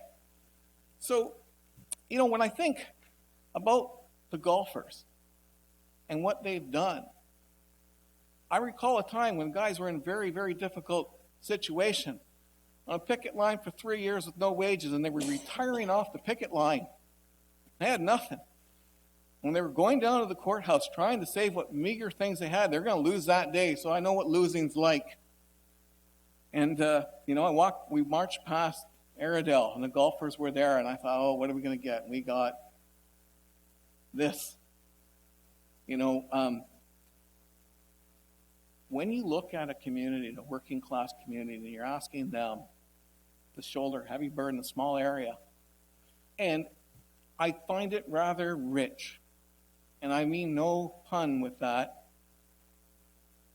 the motion would come from ward councillors, of which we are spending many, many, many, many millions on recreational facilities, Councillor, and that those let me- facilities will Councillor, lose money. Let me caution you not to go into personalities of other councillors here. Correct. And other Correct. issues, please. I'm Thank merely you. stating the source of the Thank you very much. resolution. You are correct. You know, I just don't like the way that this has come about. It could have been a wholesome discussion about how we get there. And when you're taking from a community, from an area, from people, and also when you think about it, from the person, the group that had actually donated that land. I don't think they said donate the land for subdivision. So that's what we're talking about. We're saying cash out. You know, a donation came in for trees. I just don't think that the idea then is to destroy the trees in a number of decades. I mean, there's always something behind when we're giving things. And so it is an asset. And when I look at the 4th and the 5th ward, the old ward parts, and I see this happen in our city where the old ward, we ask for a sports field. We have to find a partner to get half of it. And then another part of the ward, city piggybacks on and gets the whole thing built for them on the taxpayer's dime. And in the old ward, well, they're trying to gut our recreational facilities, and this has happened. We have to at the same time go out there and raise monies to do it. Meanwhile, the other wards get their projects fully funded on the taxpayer's back. And so I find it rather rich that we're asking the old ward to share the burden, to carry the burden, and that's probably what's going to happen. And you wonder why there might be some animosity within the community. And nobody has this idea. I can't see these people, anybody here, as being a bad person or that they don't want to do something about affordable housing. They're just not happy about the way we're going about it. I'm not happy about the way we're going about it. When I hear that we have other assets, other pieces of land, not in use, underutilized, not in service, not doing anything, that we could also sell. And that's not on the table, that this is the only thing is this very quick fix without any kind of plan. Actually, there would be no reason to rush this tonight or next week. Quite frankly, that could come back to us in 3 months if we wanted to. So we'll see where this goes after tonight's vote. But I think that if you find that there's some bitterness in a ward, and you might hear some of it, about things that we have in our ward, and what you feels like you're taking away from us, and saying, hey, no problem, we're also solving your problem. Well, I don't see the other areas of the city ponying up. I think that's wrong. Councillor, thank you for your comments. I have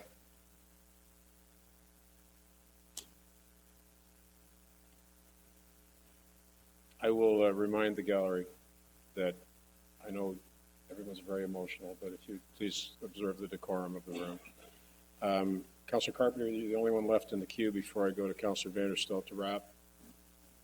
But Councillor Vanderstelt, I'll speak after that. Councillor Vanderstelt was going to wrap. Councillor, would you go ahead and There's exercise? no such thing as a wrap. We check with the clerk. There is actually.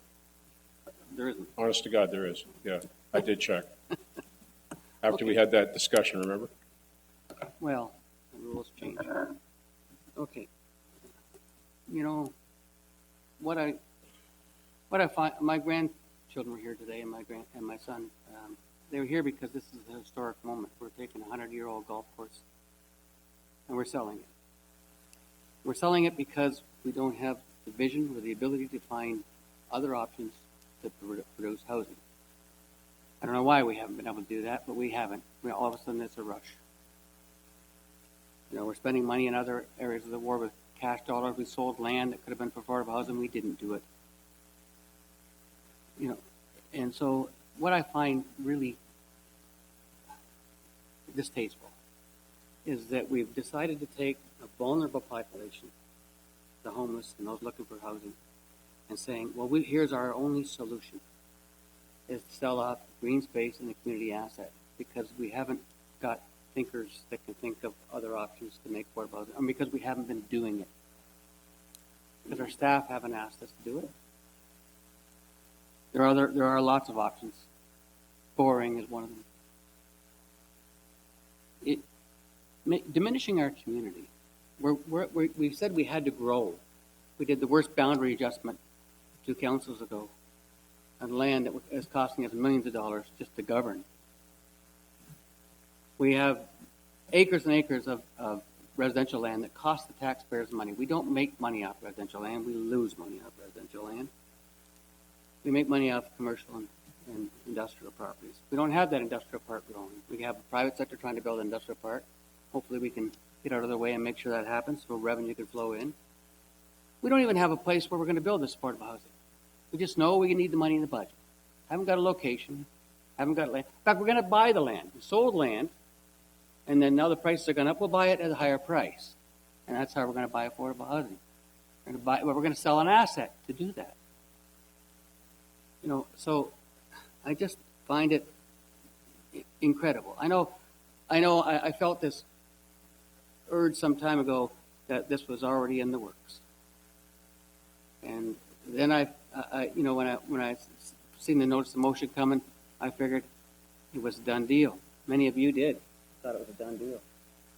I had hope that it wasn't, that council would rise to what is a better for our community. What's the long-term benefit for our community? When we're surrounded by all this metropolis of housing and commercial property around us, we're not going to have green space left because we couldn't think responsibly and forwardly thinking on where we need affordable housing.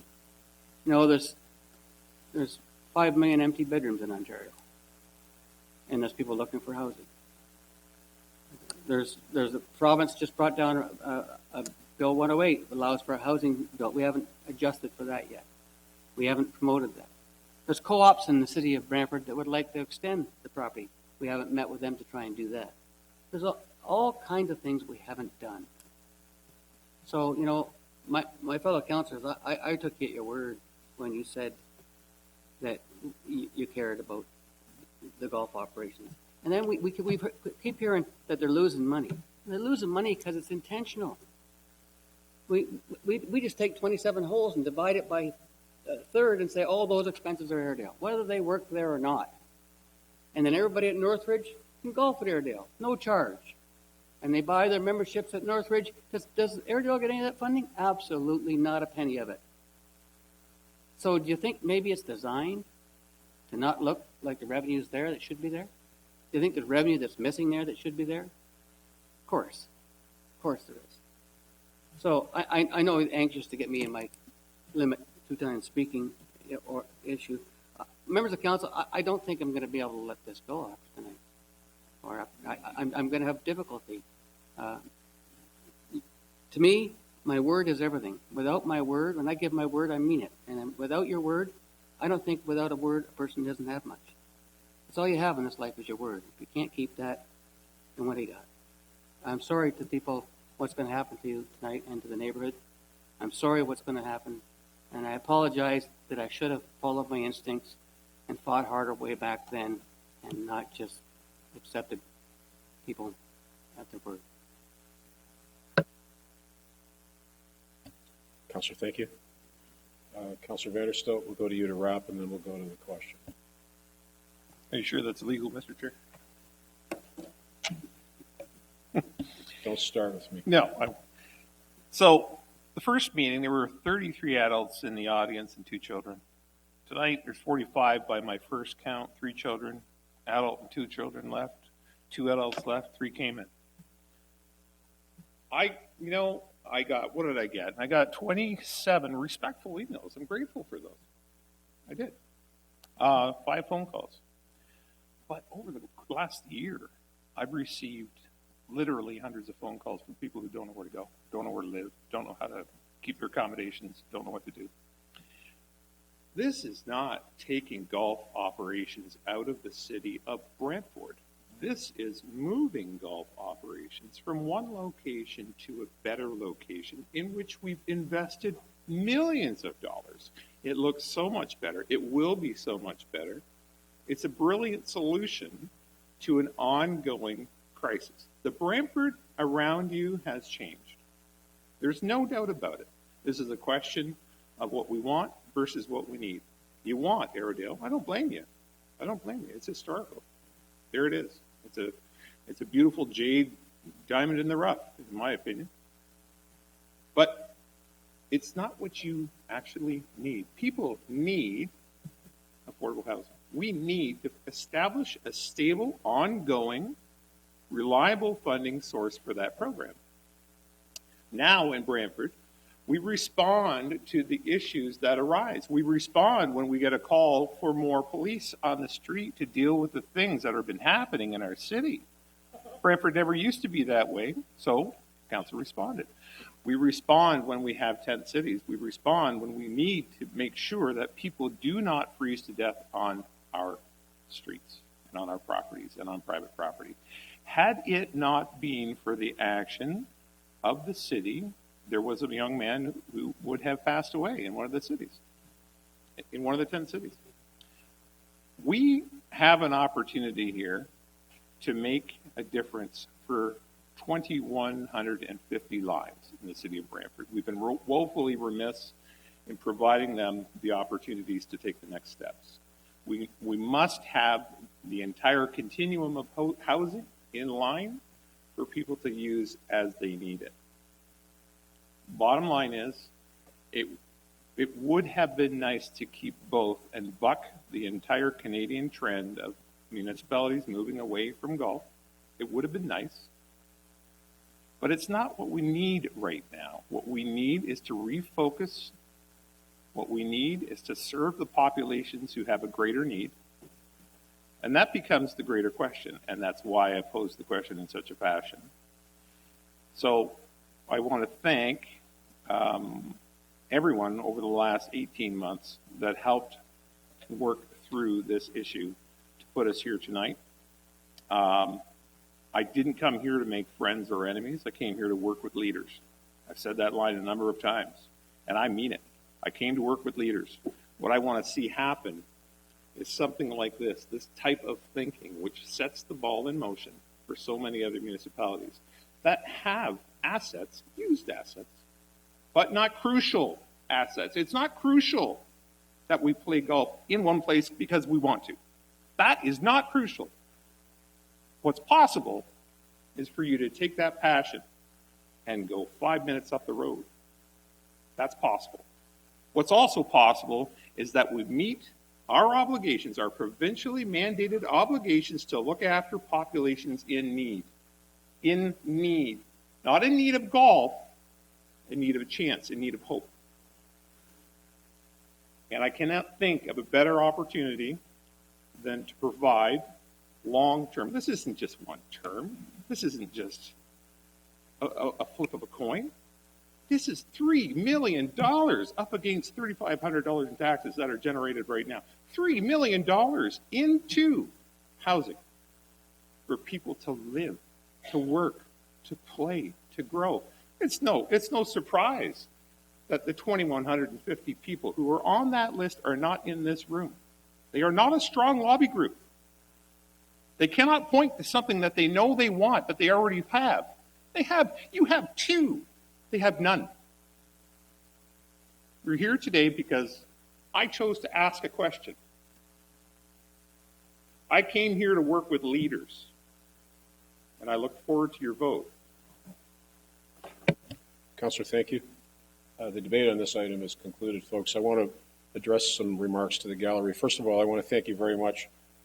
Most of you, most of the time tonight, demonstrated some restraint in the face of some debate that I think created a lot of emotion in the community. We're going to go to the vote momentarily, but before we do, I'm going to invite you folks to stick around. We have a stirring presentation coming up about garbage and landfill. You're welcome to stay for that if you wish. If you do wish to leave, I'm going to ask for a 10-minute recess to allow you to leave after the debate. I would ask you, we had a couple of unfortunate incidents previously, and I would ask you to exit directly and not to interact with the councillors on the way. Some councillors may wish to come out in the hallway and talk to you afterwards, but respect the others that are not going to do that, okay? So again, thank you for coming tonight. Thank you for participating, and the clerk will now go to the vote.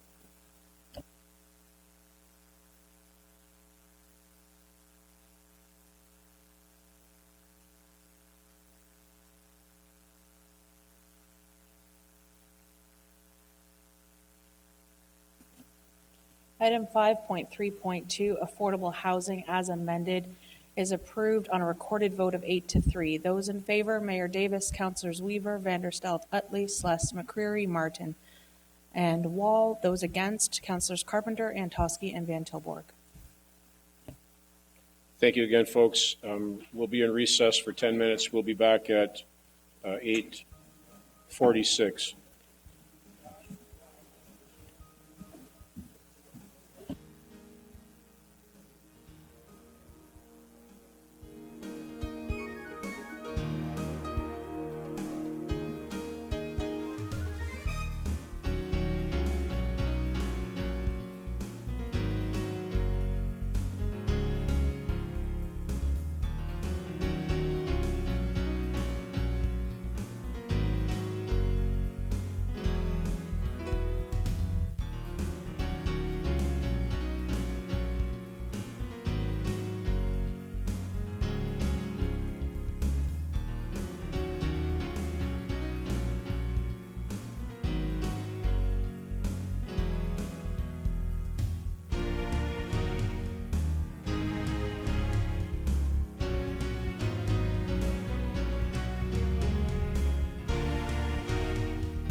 Okay, we're going to get started again.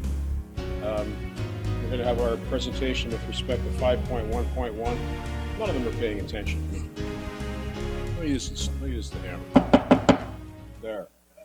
Thank you. Okay, please proceed with your presentation. You have 5 minutes. 5 minutes for questions. Through you, Mr. Chair. Thank you. My name is again Selvi Conguera, Director of Environmental Services. I have with me Dean Hodgins, Manager of Solid Waste Operations. And thank you for the opportunity today to present the tender results for the Solid Waste Services contract. The good news is there are some financial savings in the new contract, and Dean will give the presentation. We'll get going on it. Thank you, Selvi. I'm Dean Hodgins, Manager of Solid Waste Operations. Thank you for providing some time in the agenda tonight to summarize the results of the recent request for tenders for the City Solid Waste Service contracts. I'll start the presentation with some background on the City's current garbage collection contract and service levels. Currently, the waste collection program provides residents with weekly collections, including twice a year pickup for bulky items, daily collections from Monday to Saturday in the downtown area, and weekly collections of yard waste materials from April through to November. Services have been provided at these levels for approximately the last 30 to 35 years, and all services are provided through a single contract. It should be noted that yard waste collections is a mandatory service in order to comply with Regulation 10194, and the current contract is to end on October 31st, 2020. In terms of budget requirements, the submitted 2020 budget expenditures are estimated to be just over $1.5 million for garbage and $672,000 for the collection of yard waste materials. So in total, the submitted 2020 program cost is estimated to be just approximately $2.2 million. As reported to Council in June of this year, the province's food and organic policy statement remains in force and currently requires municipalities to provide a curbside collection program for household organics from single-family dwellings no later than 2025. However, further specific review of the policy statement by staff concluded that the province had not implemented any penalties to those municipalities which may be impacted and delay program implementation, and those would include such items as contractual obligations. It is worth noting that the city recently received a letter from the Ministry of Environment, Conservation and Parks, which confirmed that no specific funding support is available for the development, startup, or operation of a municipal organic diversion programs.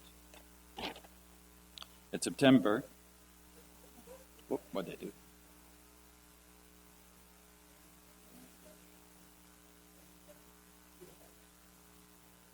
Whoops. Sorry. Not sure how I got there. But. Okay. In September, staff issued a request for tender for the city's collection services. Based on the request received from Council, the collection RFP include 10 different pricing options for the following: status quo service levels for weekly collections for garbage and yard waste materials, service level variations for bi-weekly pickup of garbage, seasonal bi-weekly pickup for yard waste, and bi-weekly garbage pickup for only the winter months between January and March. And then lastly, a weekly pickup option for household organics. The contract has a minimum 7-year term with options for 3 one-year renewals.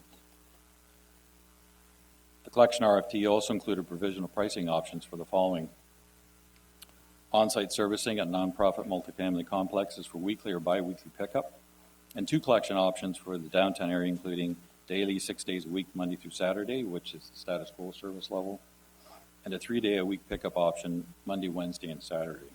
It should be noted that the award of the collection contract must include one of the provisional servicing options for the downtown area for services to be provided. In order to offer the option of organics pickup from residents, staff was required to issue an RFP for the processing of organic materials since the city processing facility is not available at this time. The processing RFP did not include any pricing options, but it did require a contractor to submit pricing net of potential revenues from the sale of processed materials. And again, the processing contract had a minimum 7-year term with options for 3 one-year renewals. For the processing contract, 2 bids were received. The pricing ranged from $1.2 million to just over $1.5 million per year. And it should be noted that the processing contract must be awarded if a collection option with household organics is selected. For the collection RFP, 4 companies provided bid submissions. The bidders were required to provide pricing for all core service levels as well as provisional service options. A full summary of the bids received and the results are outlined in Appendix B of the staff report. Waste Connections of Canada provided the lowest pricing for all options, including the provisional service options. Results for the provisional service options are summarized in the following table. Annual pricing for on-site service collections at nonprofit complexes range from $30,000 to $109,000 per year, and the annual pricing for the downtown collection range from $73,000 to $484,000 per year. It is noted that one of the downtown servicing options must be awarded with a collection contract in order for services to be provided. And I've highlighted the red box there, outlines, given the ongoing discussions of the VIA regarding servicing, the status quo service level cost has been included in the overall analysis of the bid options as outlined in Appendix C.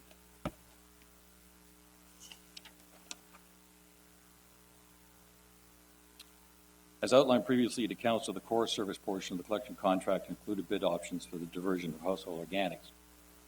For those options which have the collection of household organics, staff have included a number of recommended additional budget requirements in order to conduct a full cost evaluation. These recommended expenditures include the following items: an education and awareness campaign to effectively communicate the service changes to residents.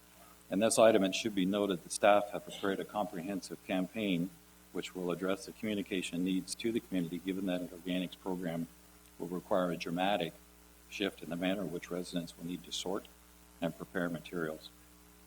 Staff are also recommending 2 additional FTEs for solid waste operations to assist with program activities, including the ongoing contract management functions, program monitoring, as well as the daily customer service related aspects.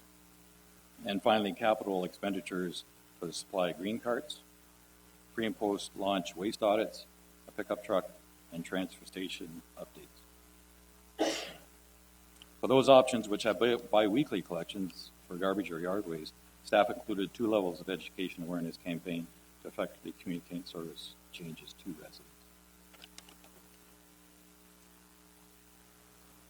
In order to estimate the 7-year contract cost for each of the collection options, staff completed a multi-year operating budget comparison of the low tender prices received.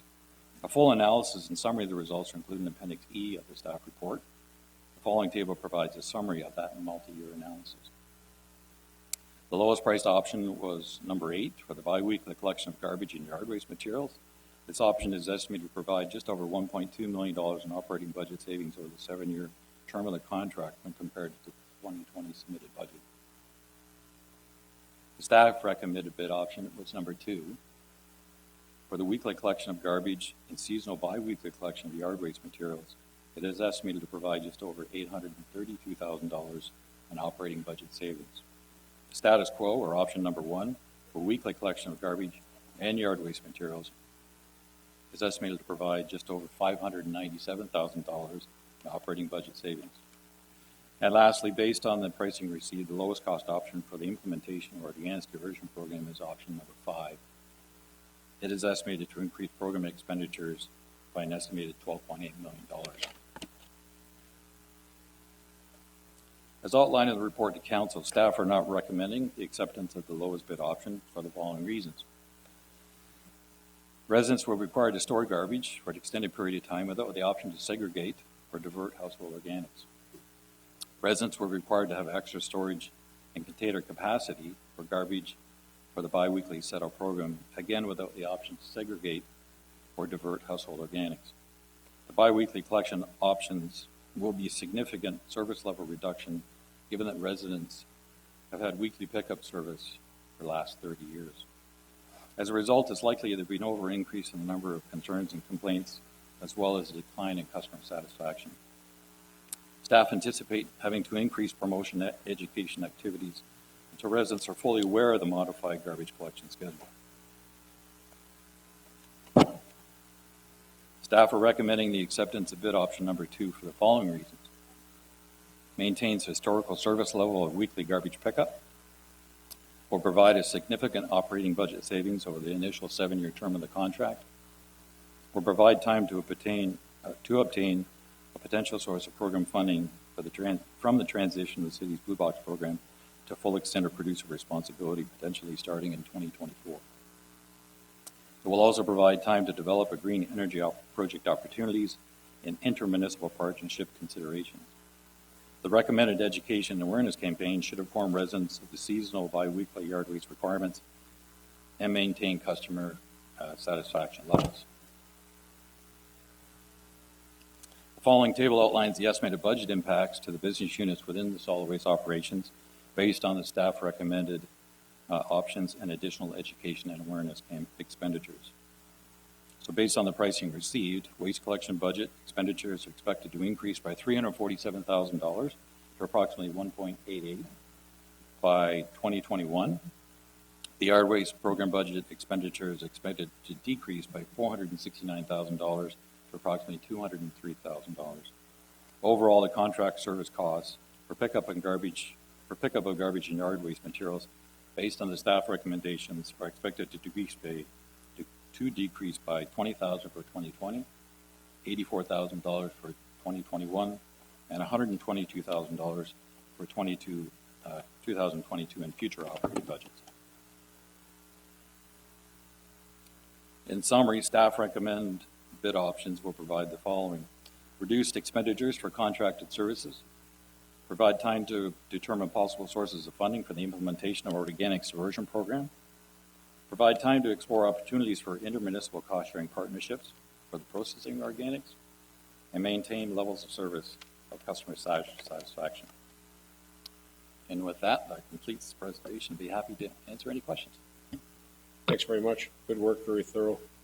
Mayor Davis, you have the floor. Thank you, Chair, through you. Dean, I want to thank you. Very complete, thorough analysis, and I'm going to kind of put to you a very leading question to make sure I understand what we've got in front of us. So in preface, it is, when I was on the campaign trail, the household organics is a very, let's say, there's a popular interest in it. So do I understand correctly, we could move forward in 2020 with household organics, but we'd have to go to biweekly garbage collection every second week, and there'd be a tax increase of about, well, a little more than 1% just for that reason alone. Is that? Yes, if you're speaking, sorry, through the chair, if you're speaking to option number 5 that was presented, yes, we would move to biweekly garbage. That would encourage the diversion of household organics to our new program, right. But there is a significant cost. Right. You, in the report, tell us that the Blue Box program should generate $1 million about 3 years from now? Through the chair, that's the current estimate, yes. Right. And then I would also think 3 to 4 years from now, we're going to probably see some very significant, hopefully, assessment revenue coming from boundary land. So my question to you is this. Do we have to wait to the end of the 7 years to do household organics if, let's call it, economic conditions improve for the city to the extent that we could seriously consider it without having a major impact on the tax rate? So through the chair, I think there's 2 parts to answer that question. Yes, in a few years, I think funding will become available, at least from the full APR implementation of the Blue Box program. That's part of it. The other part of it is it's a 7-year contract, and while it's best to discuss program changes outside of your current contract, in other words, in a competitive situation like a tender process, you could open up those discussions during the contract with the contractor, at least to see what those costs are further down the road. Well, is there anything preventing us 3 years from now throwing out an RFP and getting a quote at that time for household organics? If we felt that... Sorry, through the chair, could you repeat the last part? Yeah, so is there anything preventing us in any of the contract you're suggesting we enter into that would prevent us 3 years from now issuing an RFP and getting quotes on household organics? Through the chair, I think awarding this contract for the 7-year process is part of that answer. I think it would, I don't want to get into too much legal ramifications there, but awarded this contract just for the next 7 years. If we're going to have that discussion, it might be best to have with the current contractor to talk to them, because you will be in that 7-year contract at the time.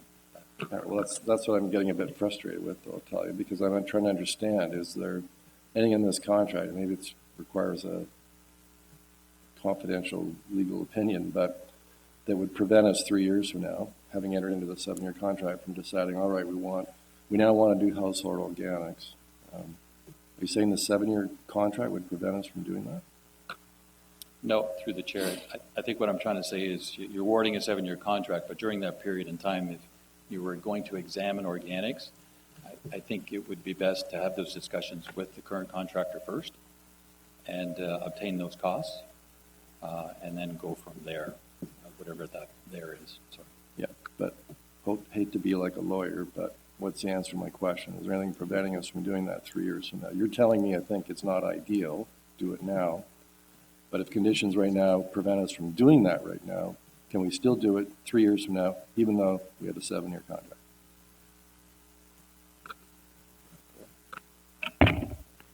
Through you, Mr. Chair.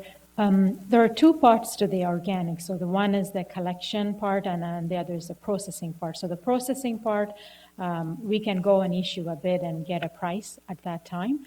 For the collection contract, we do have to negotiate with the contractor that we award now. So yes, it is not an ideal situation, but we can negotiate at the time to see for switching the contract, what would be the price and everything. We can negotiate at the time with the current contractor. Mayor, thank you. Councilor Natosky, you have the floor. Thank you, Mr. Chair. That was one of my questions, so I'm going to piggyback onto that a little bit. So what I'm hearing is, if we're talking to the contractor now, there might be the opportunity to put some sort of open provision in there that we want to come back and talk later about. Is that what you're suggesting, is that we kind of open up that conversation at the beginning of the contract? Through you, Mr. Chair. That is a possible option, but we need to have some firm timelines to say, at this time, this is, if we do this, what do we exactly are looking at? So it is kind of difficult at this time because it is depending on economic situation. We don't know what economic situation we're going to be in 2024. All we know is through the Blue Box program, we're going to have some savings in the range of $1 million. So that's the only thing we roughly know at this time. Right, but that comes up before the end of the 7 years. So what we have right now is a 7-year contract that we have to abide by, otherwise there's probably going to be some penalties. If we could start asking questions in the middle of the contract, but we can't do anything about it until the end of the contract. Through you, Mr. Chair, if this could help, really, we're talking about Blue Box program, and we are kind of thinking it is going to happen in 2024, and we're going to see the savings. There are a lot of ifs, even in the Blue Box program. So we need to make sure the Blue Box program is implemented. We need to see what the savings are and everything. If the program, say, in one of the ifs, if it get delayed to 2025 or 26, we're kind of close to our contract end term anyway. So I don't know if that would help you. There are a lot of uncertainties and ifs in this. We'd only be halfway through the contract. Okay. And option 5 and 6, I'm just curious as to why 5 is cheaper than 6. It's great because it's got more service than 6 has, but I'm just wondering if I'm missing something. 6 looks like it's got, bi-weekly, weekly.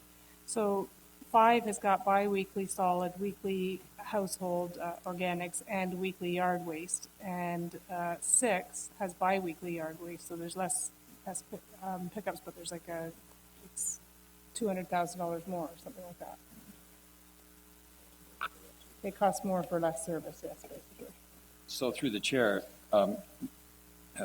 these are results of the request for tender process. Each of the contractors, these are the lowest prices from Waste Connections of Canada. We left it up to the contractors to determine the variations in whatever business model that they have used for the service options that we gave them to propose the pricing. And although I would agree with you, it seems a little strange that I mean, I'll the take it. weekly I'll yard take a weight cheaper option would be a little price, yeah. cheaper. That's the results we obtained from that competitive process. Okay, and my last question, Mr. Chair. You talked about looking at times for processing partnerships. I think that are you talking about maybe it's both, processing partnerships in terms of maybe where we're sending our organics, or if we're to do the anaerobic digester, do we have partnerships that are going to build in, or are we talking funding from the different layers? What do we mean by partnerships there?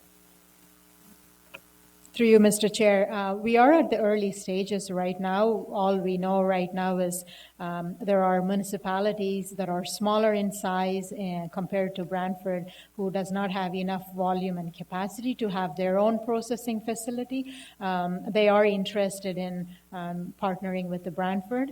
I think the negotiations need to happen further to see the funding contributions and timelines and what level of partnership and everything. Okay, so we've started to, because I've been bugging Dean about this for about 5 years now. So, okay, great. Thank you very much.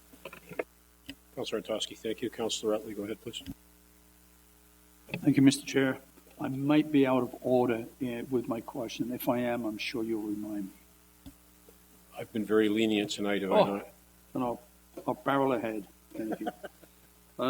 My question's around downtown garbage pickup, and I think it's cleaned up by many of the people that put out garbage fairly well over the last 12 months. Correct me if I'm wrong, but I see some improvements in the downtown core. Is there? We're still putting out garbage, and I'm concerned about the smaller bags that maybe students put out. They don't have or can't afford regular garbage bags, so they use a shopping bag to put their garbage in, and many times it blows down the street to some other curb. I'm asking through you, Mr. Chair, can you research what some other cities are doing to clean up the unsightliness of garbage bags? I don't know if this is central. I know we looked at the central location, it just wasn't practical, but smaller units that can be accessible. I know there's a problem with people throwing needles sometimes in, so it's hazardous for the pickup people to remove garbage without stabbing themselves.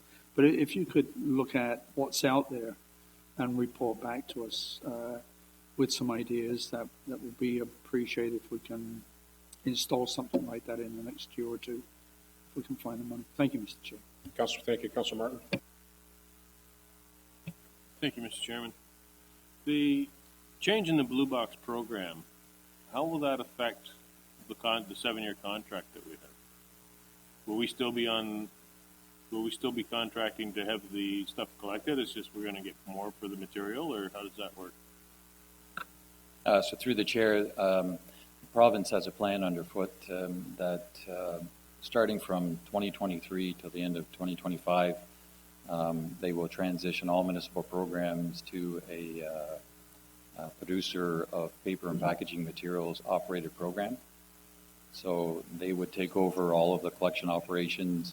They would receive all the revenues from the materials collected, and for all intents and purposes, the city would be out of that service, other than our residents will be setting it out. So they take over paying the contractor for the collection? Yes, then those are the savings we were alluding to earlier.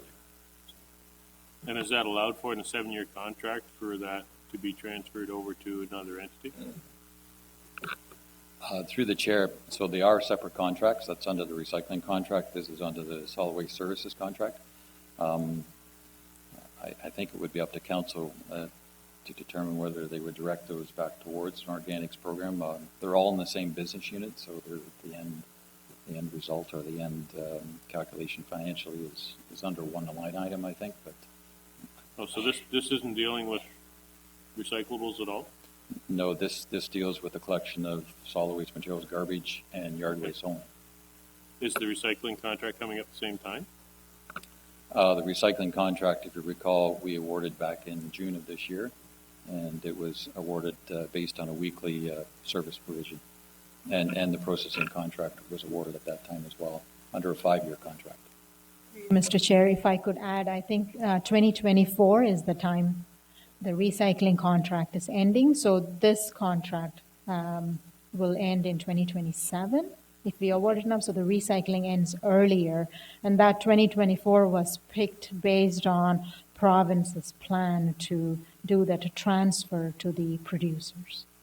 Okay, I just assumed that they were all done concurrently. Okay. Is there an option for us to lock in the price now for the green bid program to start in 3 or 4 years once we get the savings?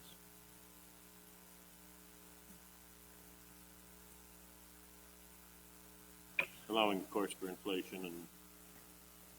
Through you, Mr. Chair, that is something we have to go back and investigate, talk to the vendor. Okay, can you have that answer for next week? Through you, Mr. Chair, we will. Wonderful. Because I think if we can set things up so that we know what the price will be for organics collection, that would help a lot. Thank you. Councillor, thank you. That ends the presentation and question period. We'll go to the item now. Is there any further questions or debate on this? Councillor Carpenter. Thank you. Does this limit the bag? Is this changing the bag? The bags are allowed to be set out for collection? Through you, Mr. Chair, no change to the bag limit. In your report on 8.3, we talk about service options for not-profit locations. The question I have, you've done advantages and disadvantages. You said residents will not have to carry materials to the curbside as a collection point. That means from inside the unit.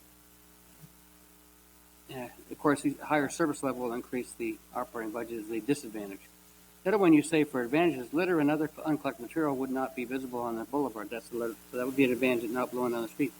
But you put down here, this is the one that I'm curious about. Sets a precedent and may also need to be offered some similar collection services, such as rebate for private condos. Where would you, co-ops are rental units, not tax-paying condominiums where everybody's paying $4,000 or $5,000 taxes for each unit. So why would you assimilate the two, be anywhere close to being the same? So through the chair, the intent of that item was to say this, and again, historically, this item has come up when we awarded the condo rebate program. When it was passed in an operation for a couple of years, we had profit multi-res locations come to us and ask for rebate program for their operation as well. So in a similar fashion, maybe not explained all that well in the report, if we offer not-for-profit complexes on-site collection services, I think you may see other locations, or multi-res locations not in that category, request on-site services as well, as we saw similar to the condo rebate program.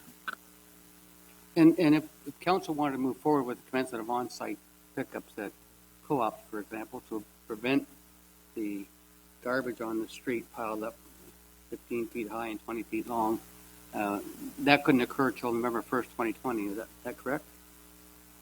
Through the chair, that's correct. But we need to approve that now, would we not? Through the chair, we would like to have approval now, I think, with that option so the contractor can prepare for that timing. And to the CAO, I thought you said that cost would be about $20,000? Affecting this budget? For this November 1st, 2020, yes, 22,000. Okay, so would that be appropriate to do that amendment now, Mr. Chair? It would be in order. Okay, so... Actually, if you could hang on it so we get through the speaking order and then I'll come back to you. Sure, okay. And the other issue, you talked about the increase in issues regarding illegal dumping and early setouts. My understanding currently is that what's happening now is that a lot of the co-ops have stopped doing the blue box collection because they have to go out to the large bins, strain it for all the stuff that's in there that's improper, and they've just given up. In fact, all the blue box material now is going straight to the garbage because it's just not efficient or or they're not able to find out who's not putting the right stuff in the right bins. And if we go, in some of these, you can drive right straight through one and out the other side. Right now, the garbage collection, the one I'm thinking about on West Street, the garbage truck goes around off Morton, goes down to Craig Street, it picks up all the garbage on the side of the streets there, and then it goes back around and on West Street, it picks that big pile up where it's got to park in the middle of the road, blocking the West Street traffic, and loading all these broken garbage bags into the back of the truck. I can't see how it wouldn't be more efficient to drive right straight through this Z driveway and right out to Craig Street on the other side, one straight drive, and make everybody accountable for their own blue box material and their own garbage material. So when everybody's spoken, I'd like to move the amendment. I think we talked about getting rid of the garbage piled high in the streets in front of the co-ops and blowing down the street and the mess that creates. I'd like to fix that problem. We should be able to fix something, and I think it's a $20,000 this year's budget to get it done. Thank you. Thank you, Councilor Antosky. Thank you. I'm concerned with having to wait 7 years to look at the organics piece. It is something that I get questioned on all the time. I think it was Councillor Kings in the last term that brought it up as well. And I agree, there's an education piece. However, we have a lot of people moving to our community who really want an education as to why we don't have it. They're familiar with having this. So I liked the question that Councillor Martin's asking. I'm wondering if we need some more answers back. Can we adjust something in the middle of the contract? Can we leave something open? I'm not prepared to vote on any of the options without organics until we have more information on that. So I don't know if we end up having to do a deferral or not. And I do appreciate all the work in this. There's a lot of information, but I just think that it is time that we address this. And I think, but I understand the concern of the cost as well. I'm having a struggle with this one. Councillor, thank you. Councillor Wall, go ahead, please. So I wholeheartedly support that, 100%. We got to talk about organics. I want to apologize that I missed the very beginning of your presentation, so if any of the questions that I'm asked were covered in your presentation. The last time we talked about garbage, I had some concerns because I deal with a lot of calls from constituents regarding garbage. So this garbage contract we're considering handing out would handle garbage collection in the core, correct? Not entirely, because I know that there's 2 ways that garbage is collected in the core. So my question for you guys is, can we discuss best practices for garbage collection? So I'll elaborate. A constituent wrote to me about how the garbage truck drove by because there was a car parked in front of where he had placed his garbage. So the car wasn't there when he placed his garbage, but then a car parked up next to the side of the road, and the garbage truck drove by. I understand that's an isolated incident. But in other neighborhoods, we hear or see, even through social media, of garbage collection. The garbage man or woman picks up the bag rips open. In some neighborhoods, they actually stop and they grab a broom or a shovel off the side of the truck and they scoop the garbage up and they rebag it and they put it in the truck. But then in other neighborhoods, they don't. And then it causes kind of like a wardism where Ward 4 is getting better garbage collection than Ward 5 is, or Ward 2 versus Ward 1. And I understand it. That's me really diving into the minutia of garbage collection. But those are the calls that we field as councillors. So I'm wondering if we're going to be hiring a new company or renewing a contract with those, is there a way for us to streamline that process? Because I want the members of the public who pay for garbage collection to feel like everybody is getting the same quality of service.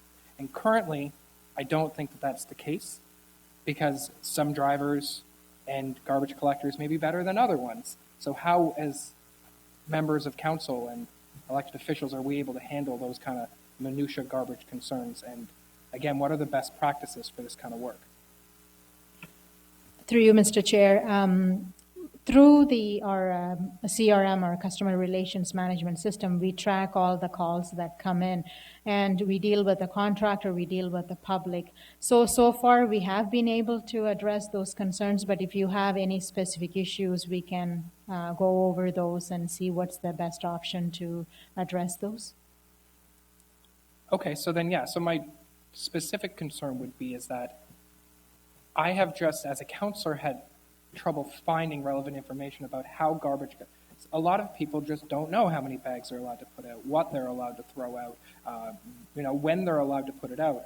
We did an education campaign in the downtown to try to educate business owners and residents. And now, a year later, I still go downtown and there's garbage bags just sitting on the road in the middle of the day. You know what I mean? So I'm just trying to avoid, I mean, garbage is a very contentious issue. If we're going to be renewing a contract, I want to have the best garbage collection in the region so that all the other cities look at Brantford and be like, boy, we got to do the garbage the way that they do it. Because a clean city is a prosperous and healthy city. So I just want to emphasize how important garbage collection is to me. And thank you. Thank you, Councillor. Councillor Weaver. Thank you, Mr. Chair. Dean Selby, thank you very much for the presentation. It was a great report. I have a question about new subdivisions, though. So in Ward 1, we have lots of new subdivisions that haven't been taken over by the municipality, so they're still having garbage collection and stuff like snow removal done by the developer. Is there an opportunity for us to sort of level that playing field and to get additional monies from a developer so we can just be in charge of garbage flat out? Because there is a pretty big discrepancy with the level of service that city folks, where the streets are maintained and trash is collected by the city compared to whomever the developer hires. So the bulk of my constituent concerns that I get is because of the third party that the developer has hired.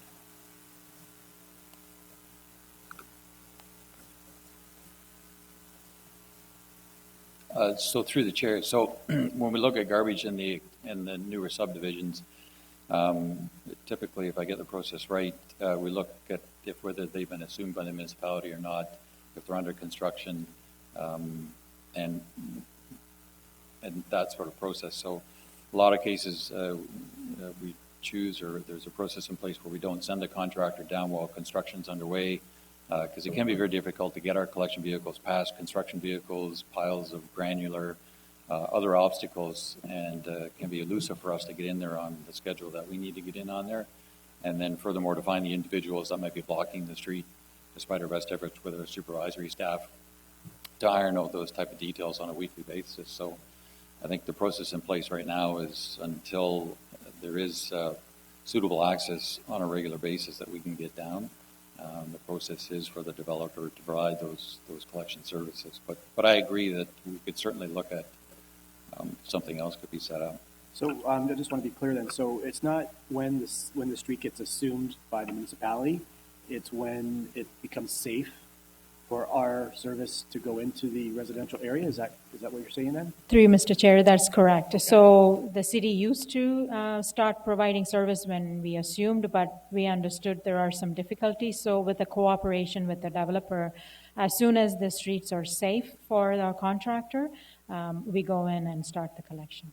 I mean, that might be part of my own fault then, because we've asked developers to change around where they're building so we can get some streets for throughways and whatnot accommodated. So that might be part of the issue.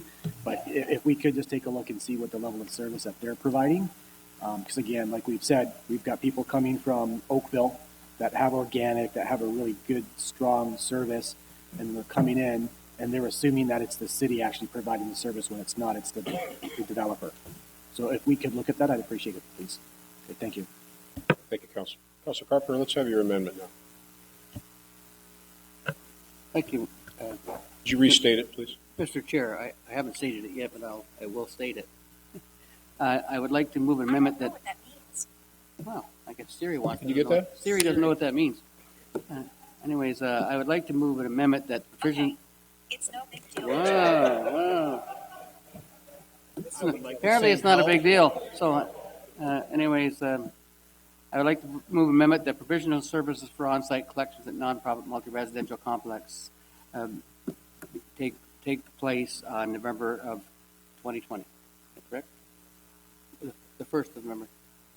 Meeting all the conditions that are in the list, of course. That was nonprofit multi-residential. Yes. And who's the seconder? Councillor Slice. Discussion?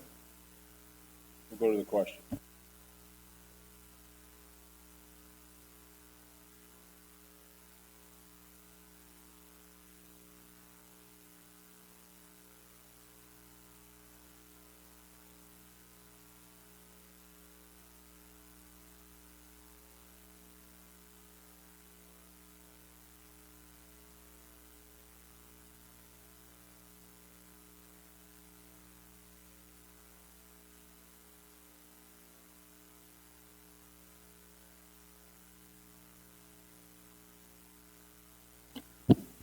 The amendment to item 5.1.1, 2020-2027 solid waste collection services is approved unanimously on a recorded vote. Those in favor, Mayor Davis, Councilors Weaver, Vanderstelt, Utley, Sless, McCurry, Martin, Carpenter, Antosky, Van Tilburg, and Wall.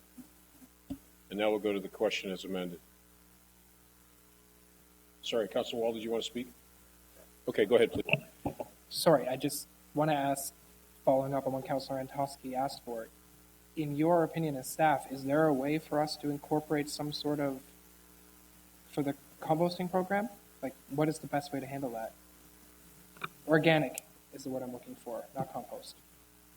So through the chair, tonight you're looking at the award of a 7-year contract for garbage and yard waste collections. The award that's before you doesn't include organics, but at the same time, you can work with the contractor that's awarded the contract. The contractor that's involved in the award is the low bidder for all options.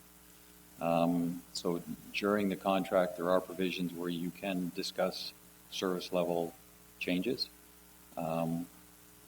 Because you have more time before we come back to council, could I just ask for you guys to just be able to provide a report before we finally vote on this at council regarding as much information?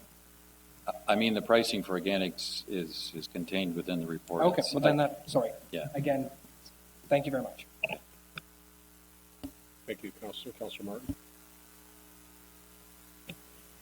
I was looking for it, but I couldn't find it in the report. What's the price difference between the 3-day for the downtown and the 6-day per week for the downtown?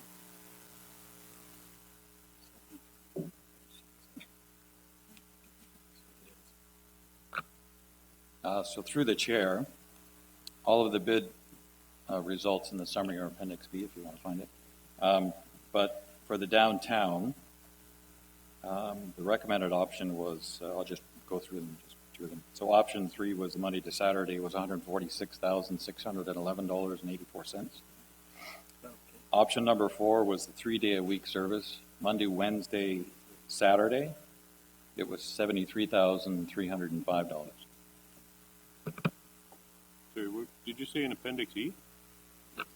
Through the chair, Appendix B. Oh, okay. B as in Bob. That's why I couldn't find it. It was the wrong appendix.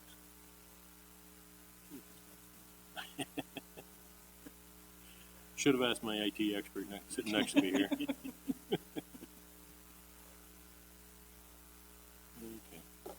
Okay.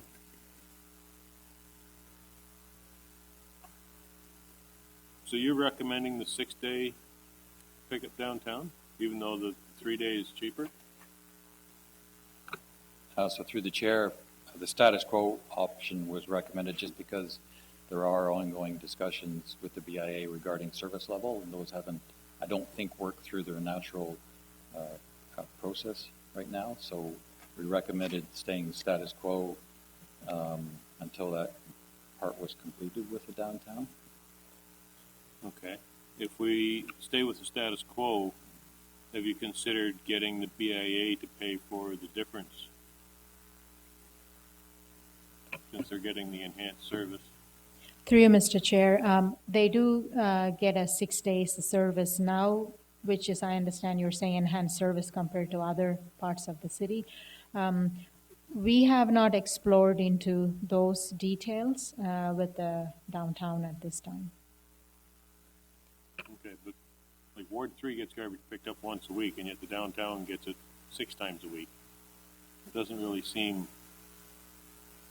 to be a level playing field. I think if we go to 3 days in the downtown, it's a step in the right direction.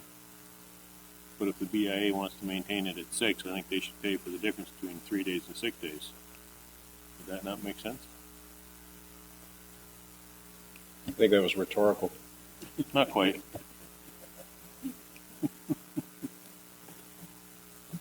Okay, I guess I have to vote against this, what's on the floor, because I don't agree with the 6-day per week pickup in the downtown. And Mr. Chair, can I move an amendment to change it to the 3 days per week instead of 6? Would that be in order at this time? I don't think it would. No? No. Okay, I'll vote against it then. Okay. That solves that. Okay, let's go to the vote.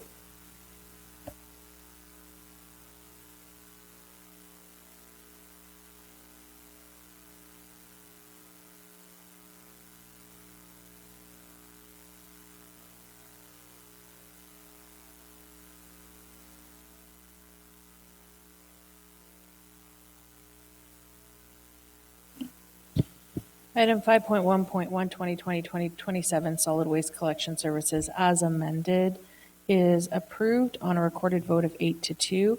Those in favor, Mayor Davis, Councillor Weaver, Councillor Vanderstelt, Councillor Utley, Councillor McCreary, Councillor Carpenter, Councillor Antosky, Councillor Van Tilborg, and Councillor Wall. Those against, Councillor Antosky, Councillor Martin, and those not in the room, Councillor Sless. Mayor, would you bring your motion of deferral now, please? So it's moved by myself, second by Councillor Antosky, Section 5.3.1 deferral, a resolution declaring a climate emergency and imperative climate action for the City of Brantford, which was deferred from the council meeting November 19, 2019.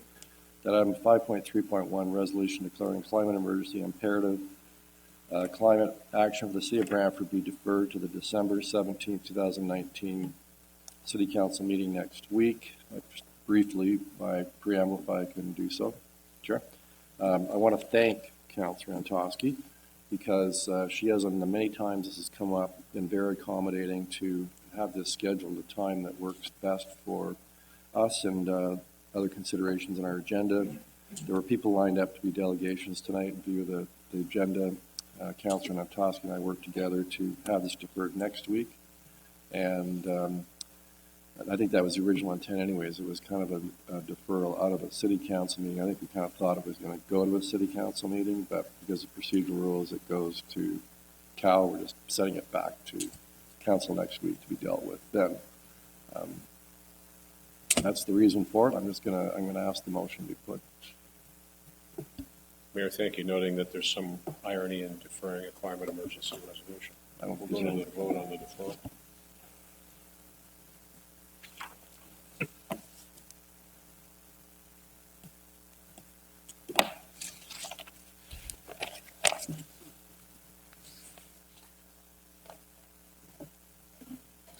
The deferral of item 5.3.1, resolution declaring climate emergency, is approved on a recorded vote of 10-1. Those in favor, Mayor Davis, Councillor Weaver, Councillor Vanderstelt, Councillor Utley, Councillor Sless, Councillor McCreary, Councillor Martin, Councillor Antosky, Councillor Van Tilborg, Councillor Wall. Those against, Councillor Carpenter.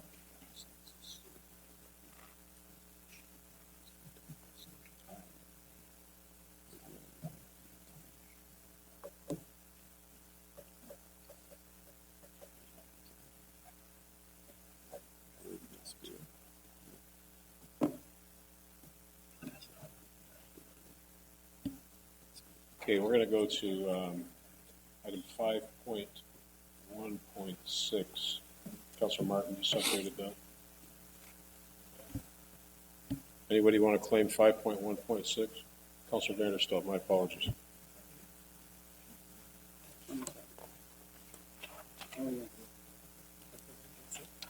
Thank you, Mr. Chair. Okay, I don't know who's still in the room, but page 4 of the report, during June, July, and August, the responses by the former company providing locate services for the City of Brantford dropped off drastically.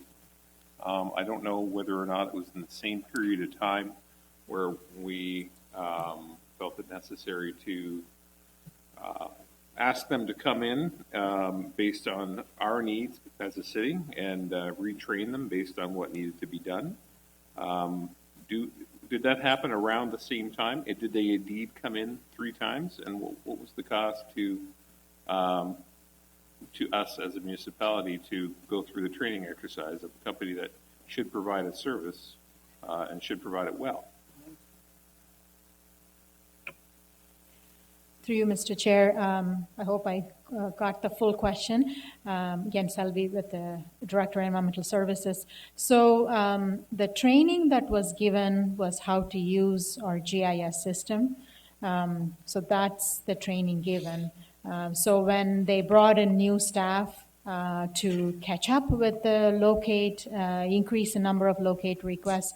The city gave the training, but the training is not how to do the locate, it's just how to read our maps. Oh, okay, okay. And as part of tendering the contract out, they didn't know how to do that? They didn't know how to use our systems, and we had to keep retraining new employees? Through you, Mr. Chair, because it's our own IT and GIS system, Right. we had to give specific training. It's much easier for us to explain to them how to use it. Okay. Now, as a result of some of the delays that we had, I mean, those delays stop us from doing from posting signs, from doing sidewalk work, from road cuts. So without the locate, we couldn't actually do the work that needed to be done, correct? Through you, Mr. Chair, that's correct. Okay. Yeah, a number of people have asked those questions. How come I can't get this done? How come this isn't happening? Why is this delayed? So I'm glad that that's cleared up. So do we, based on their service that they provided us, and I think it was in 98, 100% of the service for the first number of months, and then like sharply dropped off. Did we have any incidents where mistakes were made and near misses occurred, or risk to public health and safety as a result of, or to people who were actually working on site at the time? Through you, Mr. Chair, there were a couple of near misses that did happen. So that was in the early days of them getting trained on how to do. So later on, after those initial days, nothing happened after that. Okay. So now with the new service provider, do we have a system of keeping track of any of those types of occurrences? Through you, Mr. Chair, yes, we do a system to track the contractor performance and near misses. And that's logged into our GIS, so we always have a record of performance? Through you, Mr. Chair, the performance is not in our GIS. The performance, it comes from Ontario One Call, how the contractor, how many they've completed, how many days they took, that kind of information So they comes. manage all that data? Through you, Mr. Chair, that's right. All right. Thank you very much for this. Any additional, Councilor Carper, go ahead. Yes, a lot of these locates were a result of the fiber being put in by both Bell and Rogers. Would that be a fair statement? Through you, Mr. Chair, I wouldn't say a lot of, because they did cause an increase. So we went back to Rogers and Bell. That was in another report on the suppression of agreement report. So the staff went back to Rogers and Bell, and Rogers at the start of the contract agreed to suppress. So we did not see an increase from the Rogers fiber project. But for Bell, I think they were suppressing roughly 50%. So the rest of the 50% was an increase to our number of locates. Yeah, so and suppress means to do them later, not do as many. Through you, Mr. Chair, suppression means, for example, Bell or Rogers will hire their own locate contractor. So they Councilor would... Carpenter, could you turn the other microphone off? Okay, thank you. Sorry, okay, sorry.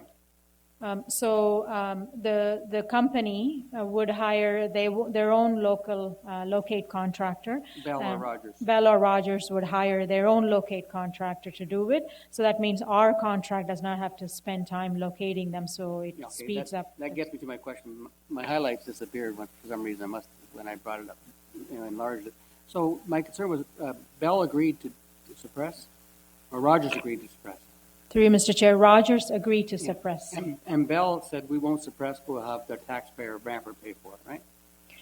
Through you, Mr. Chair, we negotiated with them. So what they have come and said was they did not want to suppress because their workload for next year is dropping, so they don't need their own company to suppress.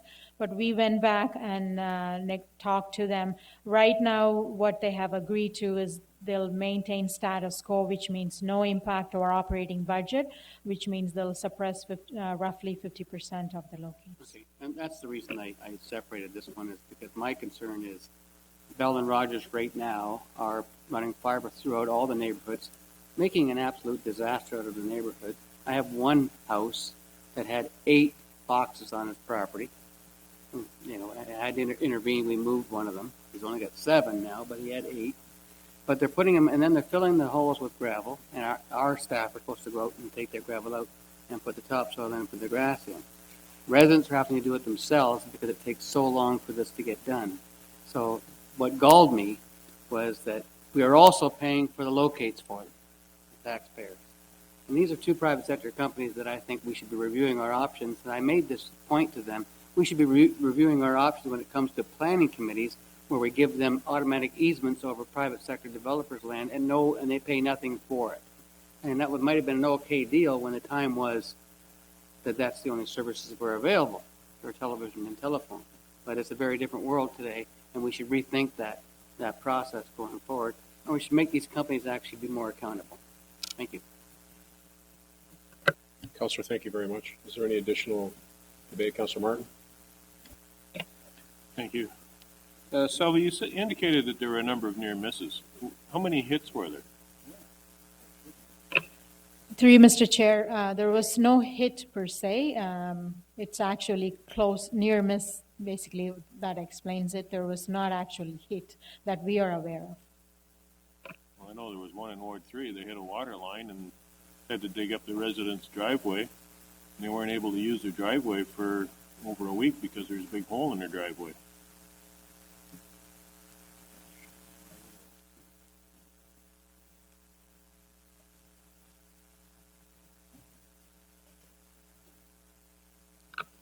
Through you, Mr. Chair, Jim Young, Manager, Water Distribution, Wastewater.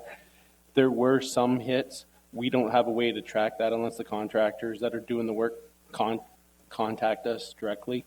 So we don't know how many hits there were.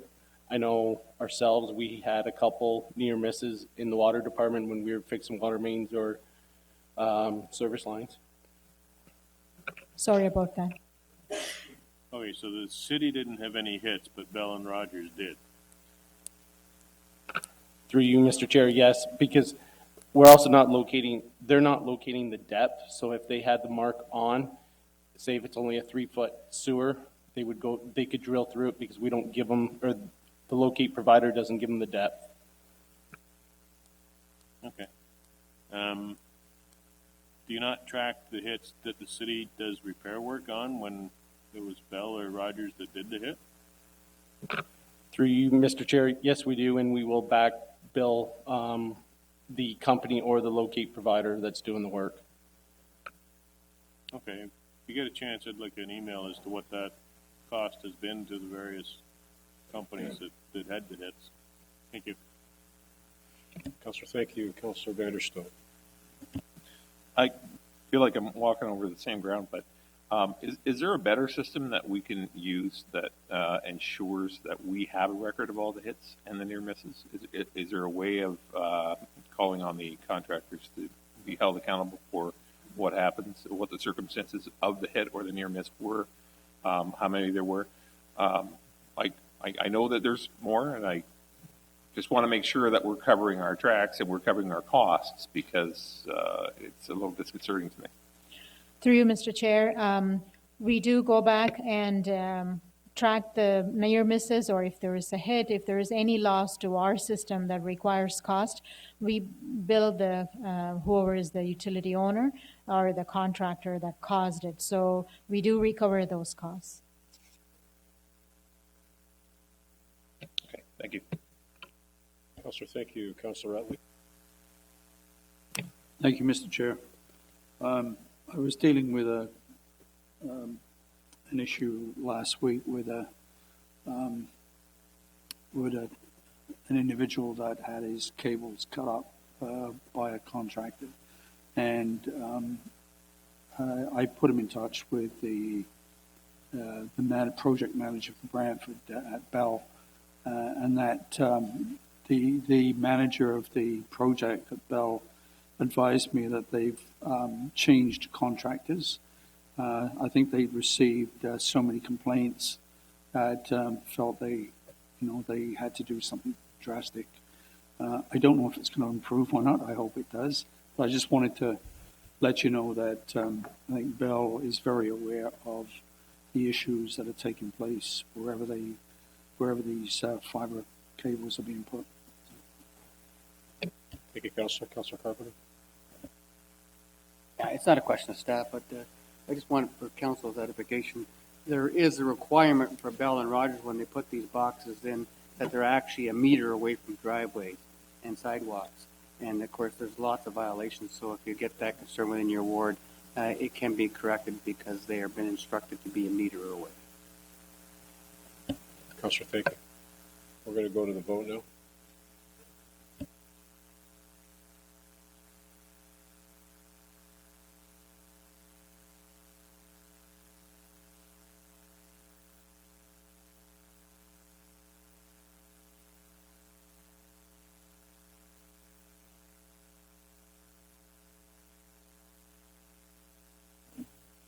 Item 5.1.6, location of underground utilities contract management is approved on unanimously on a recorded vote. All those in favor, Councilors Weaver, Vanderstel, Etley, Celeste, McCreary, Martin, Carpenter, Antosky, Van Tilburg, and Wall, noting Mayor Davis is out of the room.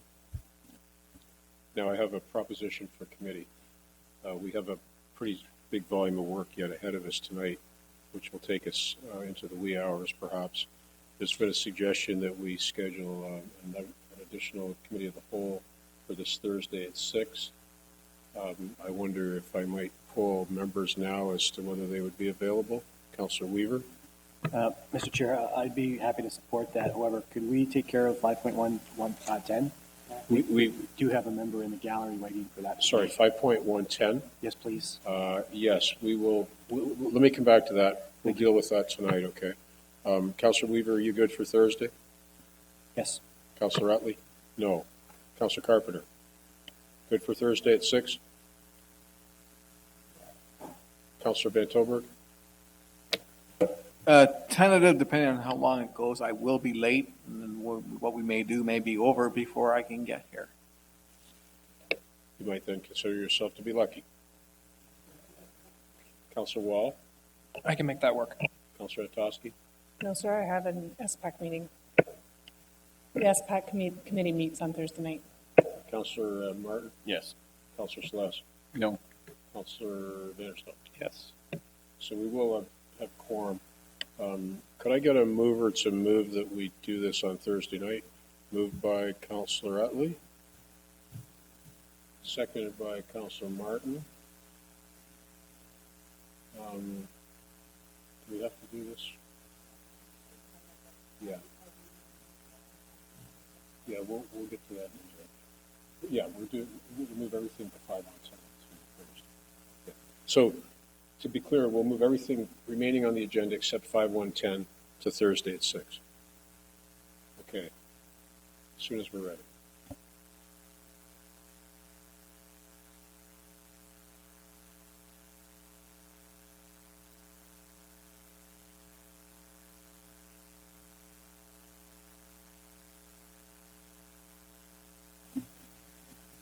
The motion to defer all remaining items except for 5.1.10 to a special committee of the whole operations and administration meeting on Thursday, December 12th, 2019 at 6 p.m. is approved on a recorded vote of 9-2. Those in favor, Mayor Davis, Councilor Weaver, Vanderstel, Utley, Celeste, McCreary, Martin, Van Tilburg, Wall. Those against, Councilors Carpenter and Antosky. Councilor Weaver, could you bring a resolution to extend the hour to deal with 5.1.10, please?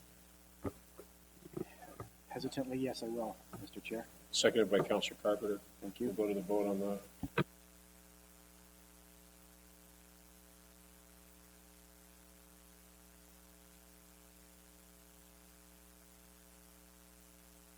Keeping in mind that we have to vote in favor of this because we've already predicated the previous vote on it.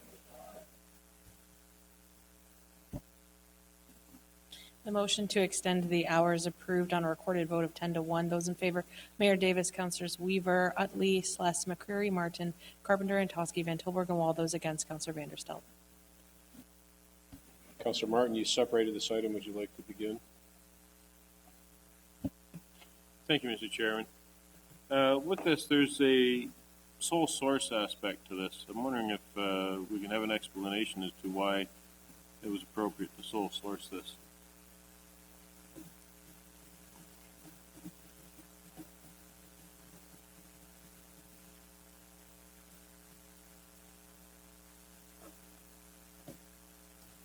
Good evening, Wendy Tufel, Manager Design and Construction. Through the chair, can you please ask the question again? This is being sole sourced? Yes. Why? Through the chair, this is being sole sourced to Wood because they've been a part of moving forward with the preliminary design and part of the federal government's grant funding that we've received. There's a very, very tight, aggressive time frame to get some of these design aspects completed, and if we don't complete them in that time frame, we'll lose that funding. Okay, and what has been done to ensure that we're getting the best price even though we're sole sourcing? Through the chair, we did go through the procurement process, evaluated the consultants, and they were the successful consultant at the time. For the previous work? Through the chair, yes. There's no guarantee that they would give us the best price for this work? Through the chair, possibly.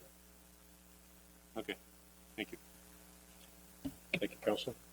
Any additional comment? Okay, let's vote.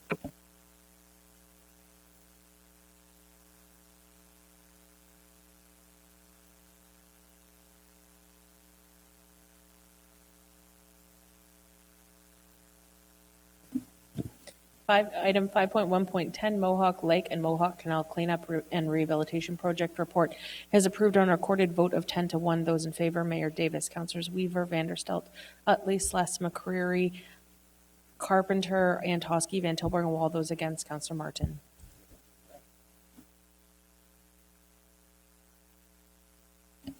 We are adjourned. Thank you, everyone.